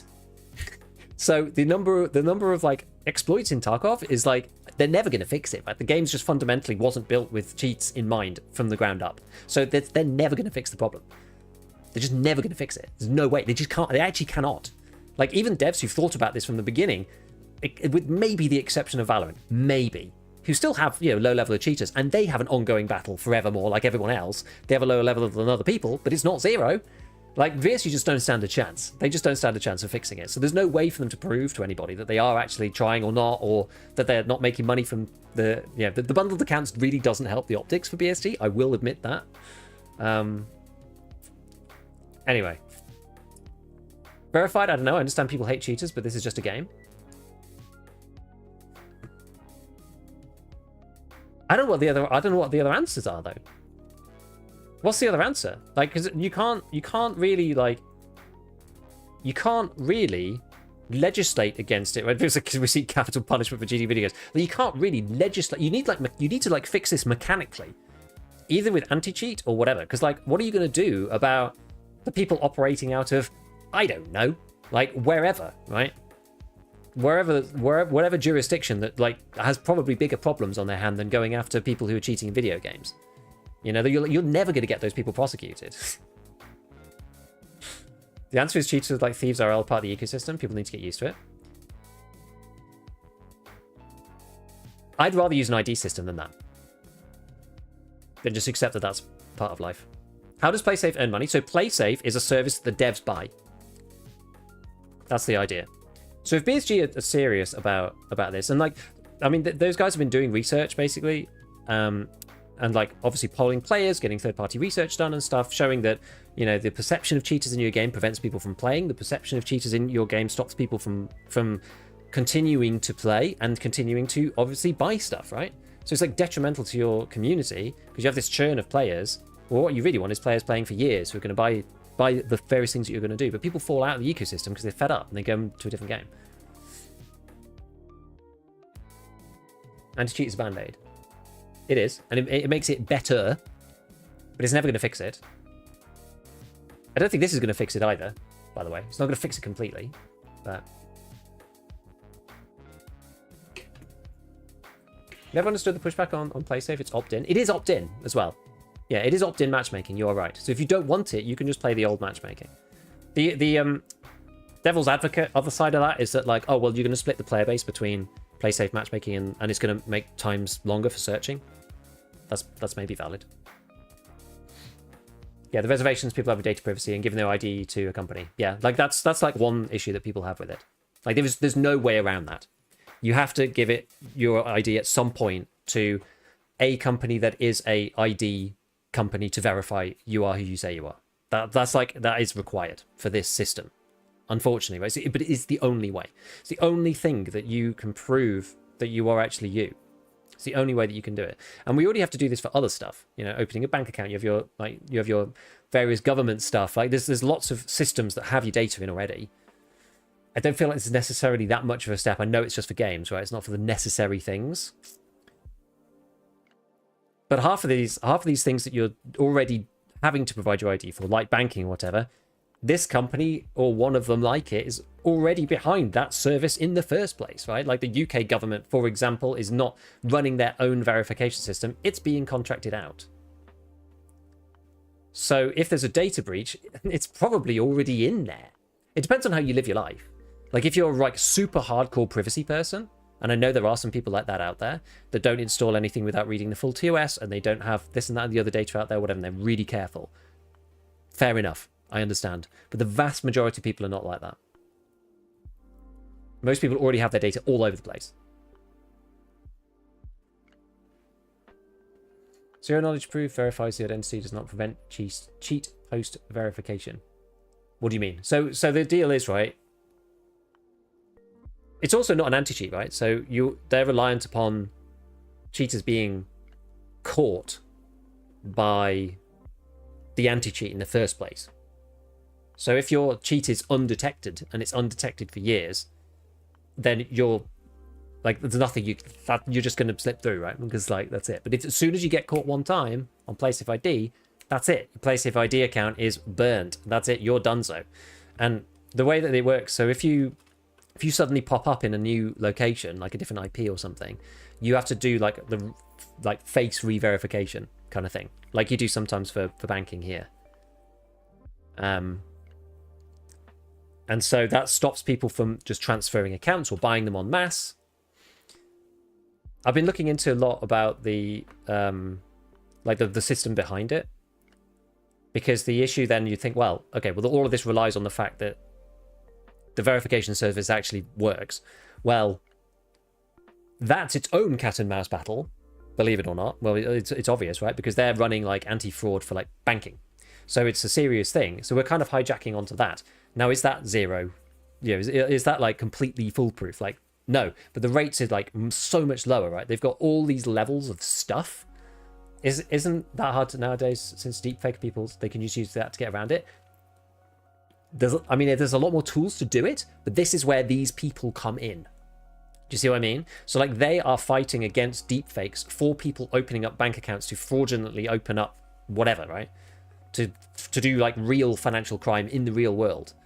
I was actually reading their report like last night, and or the night before, can't remember which one it was. And basically they were like, you know, the number of deepfakes has jumped like 3,000% in the last 3 years because the technology is getting so much easier. But they have got anti-deepfake tech to try to counter the deepfake stuff, right? To make sure it's actually a real thing, and it has to be done through like a mobile device, and there's like certain accesses and whatever to make sure that it's like real and not like a feed in and all this stuff. So that's its own cat and mouse battle to stop getting flooded with fraudulent requests. So in some ways it's quite nice to be like, here's the whole world of like banking and finance with like serious ramifications if stuff doesn't work properly, and we're kind of like plugging into that in gaming because we're not important enough. So no one's going to make a service for us like this just for us, right? But we can plug into like the serious financial crime systems and use that piece for our own purposes to try to at least make it very difficult to do. It's not impossible, right? Nothing is foolproof. No system is foolproof, because imagine you didn't do anything for 10 years and all deepfake stuff suddenly appeared. Well, then your system's going to be inundated. But those guys are dealing with the deepfake stuff all the time for actual financial crime, so that's cat and mouse too. But it makes it so much harder for cheaters in the video game space to do something about it, because not only now do they have to just buy another account and then make the cheats work, they have to get an account within PlaySafe ID also to work, and that requires circumventing like banking anti-fraud systems now. So it's just a lot harder, and that's the thing. It's making the barrier higher, a lot higher. That's kind of the idea.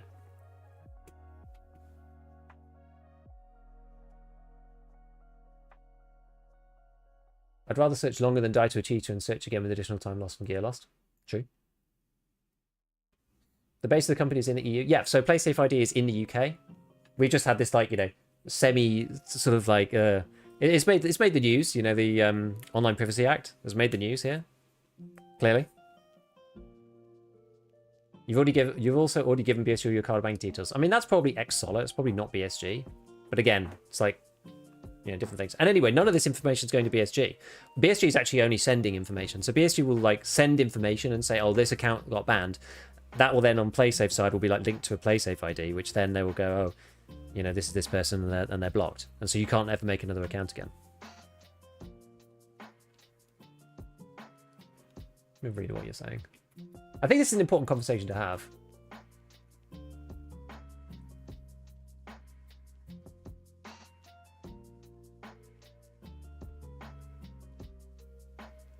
Splitting the player base bit again? Kind of screws over younger players as well. I actually don't know about that. I'm not sure. Big problems like the little Timmy's getting mum and dad's cards to buy cheats online. I don't know. I think it's more like the RMT guys. There's an actual full like loop, you know.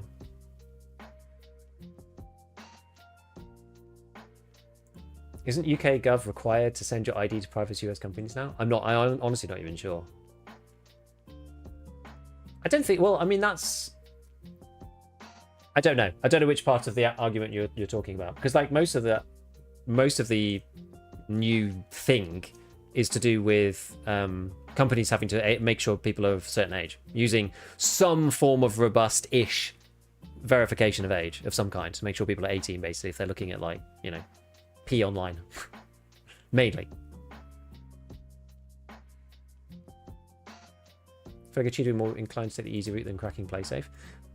Yeah, and they'll play like the regular match, or people would then carry on playing the regular matchmaking, I guess, for people who don't want to do it or whatever. I don't know. I'm not really. It's hard to know what the ramifications are going to be. I don't really know.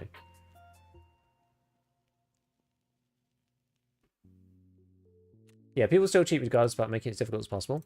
Like honestly, I think I've looked into it quite a lot, and I'm kind of, I don't know. I'm kind of impressed so far. I wouldn't just blindly support something like this, you know? I'm kind of impressed, honestly. So we'll see. We'll see what happens. But these startups mostly just farm up a user base and sell them off for money. They don't own any of the data. They own none of the data. Well, they technically are responsible for the data because they're processing some of it. But they're the owner, but they don't actually see any of it because of the way the system's set up. This is why it's so smart. because it's designed in such a way that they can't have a data breach because they don't have any of the data. You know?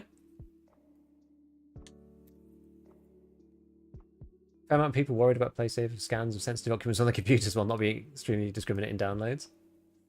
Also, you have to do the same thing. Like, how many times have you had to put, I don't know whether this is just here, but like, you know, you sign up for whatever it might be, something serious, like a new bank account or something, right? You don't go into branch anymore, and you scan your driver's license with the camera on your phone, and then you take a selfie or whatever, and then it goes, okay, yeah, you're who you say you are. That's this. It's the same thing.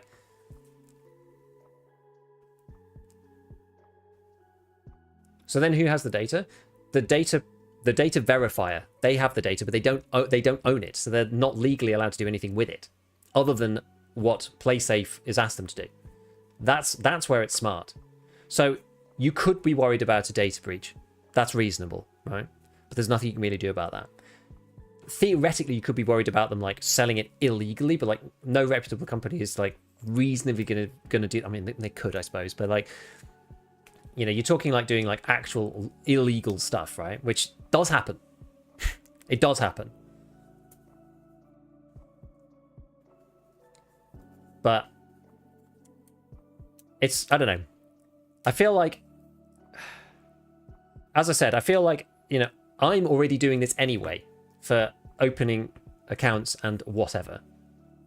I don't think in the US currently you have to scan an ID to open a bank account. They have other methods of verifying. Maybe not. Maybe it'll just be mostly a European thing. But yeah, there are data breaches in massive companies. But I think the issue is that there's data breach, like these companies, for us anyway, for me and a lot of Europeans, these companies probably already have the stuff that we're putting in because it's used on the back end by UK Gov or, you know, NatWest or HSBC or whoever. So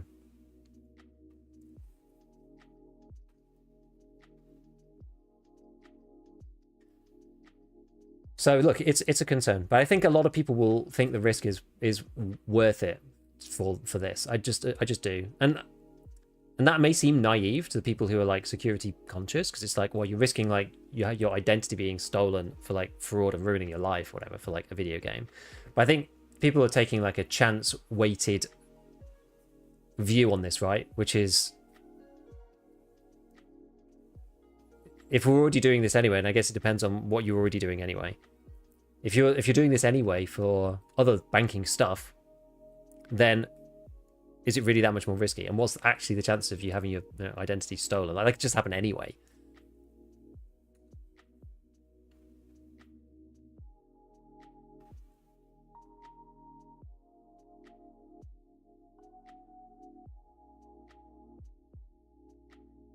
PlaySafe asks for your SSN. It asks for, I don't know exactly, but it'll be something identifiable. It'll be something governmental and identifiable, I would imagine. In the UK, it's probably either driving license or passport. We normally use driving license here. Passport's a bit clunky. We normally use driving license. Usually. If the Online Safety Act sticks around, PlaySafe should be pretty easy to get going, as it doesn't vendors to verify from. Doesn't possible source of data breaches and identity theft.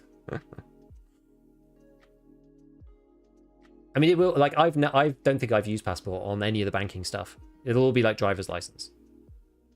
But social security number, I mean, we don't really use that here.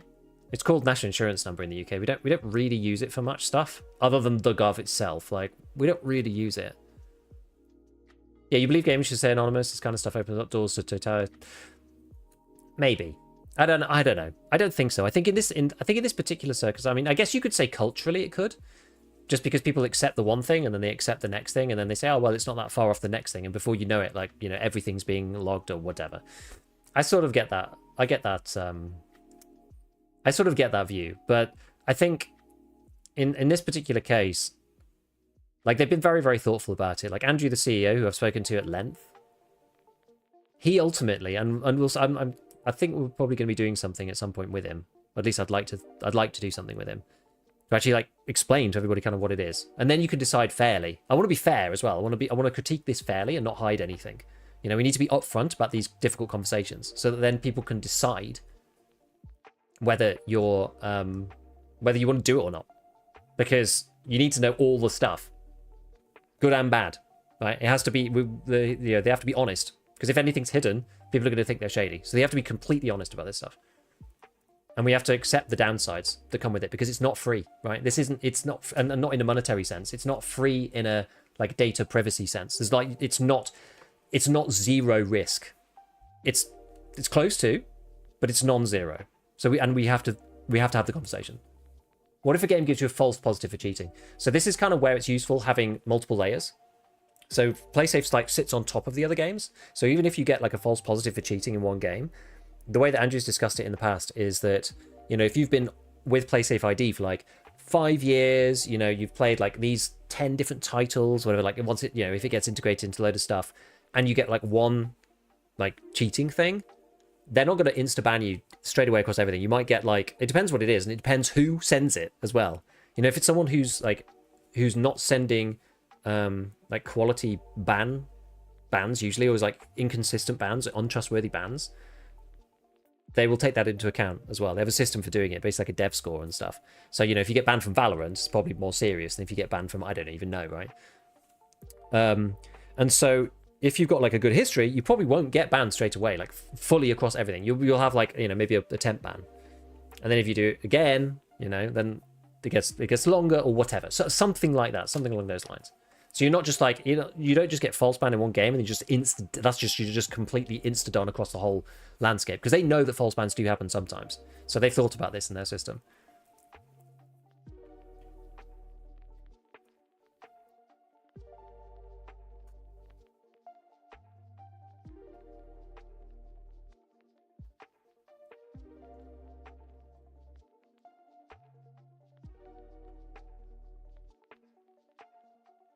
Maybe one good thing we get out of this is we can filter out the young 130 millisecond reaction time kids and teens. They don't have valid ID.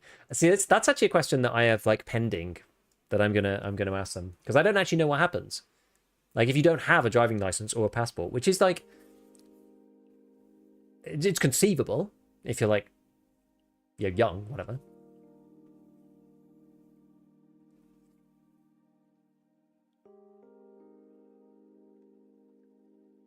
Now I'll create a game and say all legit gamers are cheating.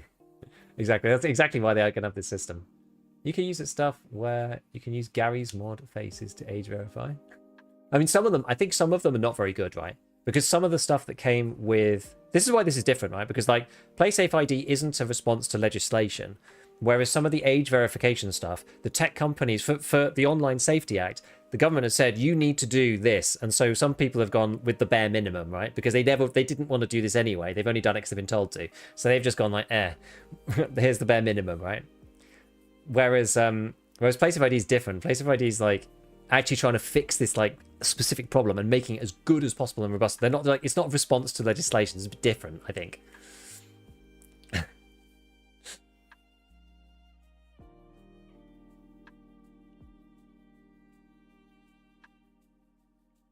Can't use Discord without a specific program. I was afraid of getting banned over using it. Oh, what is that then? There's lots of edge cases with these things. This is why it's tricky.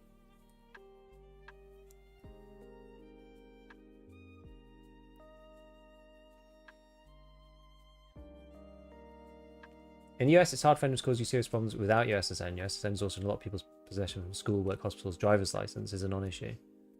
Yeah, I mean, driver's license is fine. Like, the driver's license is probably the good one.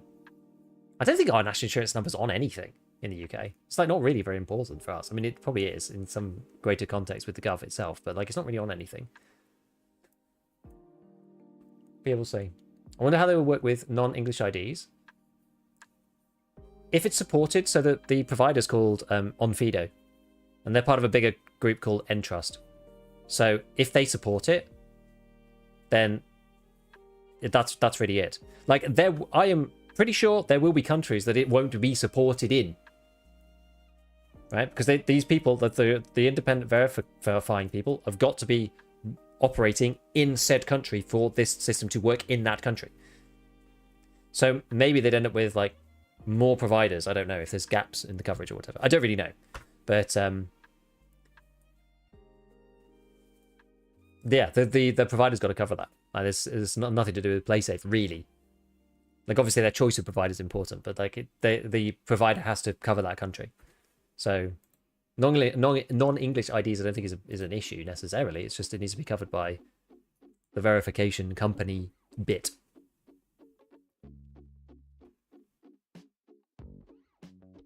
If PlayStation comes to US, let me know. I've updated CV and resume.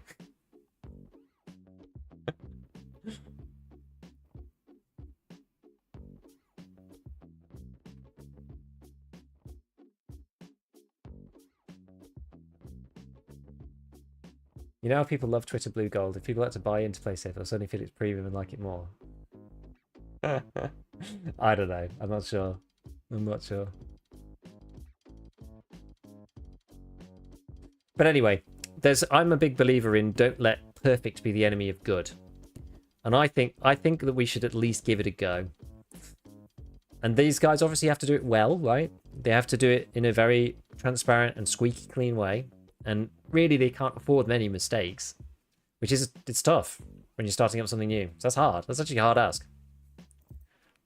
But I'm willing to give them a shot. I think it's the only thing that I've heard in the past 5 years that I think even has a chance of doing this. Because even like AI anti-cheat, right? Well, the anti-cheat, the cheater guys are using AI as well. So it's kind of like matched. Like, yeah, you can use heuristics and this, that, and the other. But then you have to log all this stuff.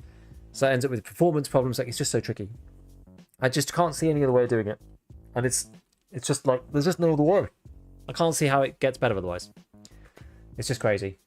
It's just crazy. It's crazy that it's come to this, but I don't know. I'm willing to give it a shot. But I'm going to keep speaking to them. I'm like very interested in the project in general. Just because if it does work, like imagine like if it does work, right? We'll just like put aside the concerns for a minute. But like if it does work, like damn. You know, they can like reduce it by like, you know, an order of magnitude. Like, geez, it'd be so much better. Honestly, it'd be so much better. Because FPS is just like, it's just completely inundated. You know, it's not just Tarkov; it's everywhere. It's everything. There's like cheaters on Battlefield 6 that require secure boot, and there's cheaters in Valorant, and they have like the tightest anti-cheat that's kind of known to FPS. What about an after raid kill cam and a community-based review system? It won't work. It requires too many people to do it, for one. And secondly, the after raid kill cam needs to be so precise. Like it's just very difficult to actually make that work, right? Like if you've ever seen the kill cam on Arena, it's like it's not great. And like people tried it as well at one point, even in EFT. And I know that wasn't like a kill cam per se, but there's stuff that like you can't even necessarily tell on a kill cam if somebody's cheating or not. You know, it's difficult, and people don't necessarily call it correctly. Like one guy, I remember there was that like community-based thing that was running, and someone got like false banned. Why the Arena has it, but I mean it's terrible in Arena. Like if you've seen the Arena kill cam, it's like it sort of is like what happened, kind of. But there's just too many ways to make stuff look legit or things that are legit look bad. It just isn't robust. It isn't robust enough. There's just no way. They said they might bring kill cams to EFT eventually. Realistically, the cost of maintaining the play safe layer will be passed back to the player as money has to be made somehow. Well, you could argue though, this is partly their argument, that you will get more. Like imagine how many players Tarkov would suddenly get if they said, by the way, I mean, this is hypothetical obviously, but like, by the way, Tarkov has solved cheating and there are no more, and it's proved, right? This is obviously a stupid example, but I'm sure a lot of people would come back because one of the biggest problems. So just like dealing with the problem and proving that you're dealing with the problem by actually having a layer like this that's obvious that you're like trying to crack down on it, that would actually make money for the companies anyway, just by providing a better service. Like it will cost them to run it, sure, but the argument is that they'll probably make more money from people staying longer, buying more cosmetics, you know, buying better editions of the game, whatever it might be in any game. Like, we're not just talking EFT here. That's the argument, right? Because like otherwise, why would devs care at all? Like devs just if devs don't think they're going to make more money from it, then they probably just won't. They just probably won't buy it. So. Yeah, flying cheaters is not that many. There's not that many flying cheaters. Because they get banned like really quick. And it's like the cheats are really obvious. So. Yeah, post-raid kill cam would do more harm than good. Having people steal on cheaters even more. And it's even worse than having the stats. It's even worse than having the stats. Yeah, you can not tell if it's cheaters, bug, delay, skill difference. Kill cam will make you less sus in the main game. Maybe. It depends though. In some circumstances, some things that aren't sus would look sus, and vice versa. I don't feel like that's necessarily fixing it. Anyway, I'm going to have to jump off. This has been a good conversation though. I'm glad that we've talked about it properly here. It's the first time I've actually brought it up on stream. I did some stuff with, I did a couple of integrations with them on YouTube, talking about it. But I've talked to them a bit even more since then. I'm still interested in the project. I think it's cool. We're basically just getting started really with that stuff, and I'm talking to them quite a bit. So I don't know. I'm feeling. I don't know. I'm feeling positive about it in a sort of being reserved sort of sense. Like, I don't think this is gonna. Obviously, they've also got to integrate it with loads of different games too if they're gonna want this to be good. But I don't know. I feel like it's a positive step. I feel like we need to. We need to give it a try, or at least some people give it a try. It doesn't even need everybody to give it a try. Just a few people. And if it does work and it's good, then we can, figure it out from there. But we just need to have an honest conversation about how it works. What are the downsides? What risks are you actually taking, right? There's gonna be just too many people who either just believe the wrong thing. Like, I don't mind people criticizing it and with actual real criticism, because that's totally fair and valid. What I don't want to see is people going like, oh, PlaySafe are going to steal your data or whatever, because it's like, structurally it can't happen. It actually can't happen. Like, maybe that could happen somewhere else, but it definitely can't happen within them. So we just want to make sure it's all very clear exactly how it works, like, technically speaking, although a lot of people probably won't care in as much detail. But anyway. Anyway, we will see. I hope to do something bigger with them soon. So we'll see about it. So yeah, let's see if there's an event today. We'll have to see what happens if there's an event today, because they're doing some big downtime in like 5 hours. So the game's going to go down in about 5 hours, and then we'll see what happens. I don't really know. I don't really have big thoughts about it, but we shall see. We shall see. All right. Well, I will probably be on tomorrow evening. I should be anyway, and then I'll be on for a short stream on Thursday, I think. So I think the rest of the week is looking kind of normal. I think so. I think. What happens if they hack Safe ID? I don't even know if that's like, I don't even know if like what they could do there, because they're not getting any information. All they would be able to do is say like, does this person have an account or not, and like, have they cheated in this game or not? Like, they don't hold any really important information, like ID wise. But anyway, we've got to talk about it another time, because I've got to go now. We're gonna go and raid Jesse, go and see what's up. But he's playing some streets, so go and say hi to him, and I will catch you all tomorrow evening. Ciao for now.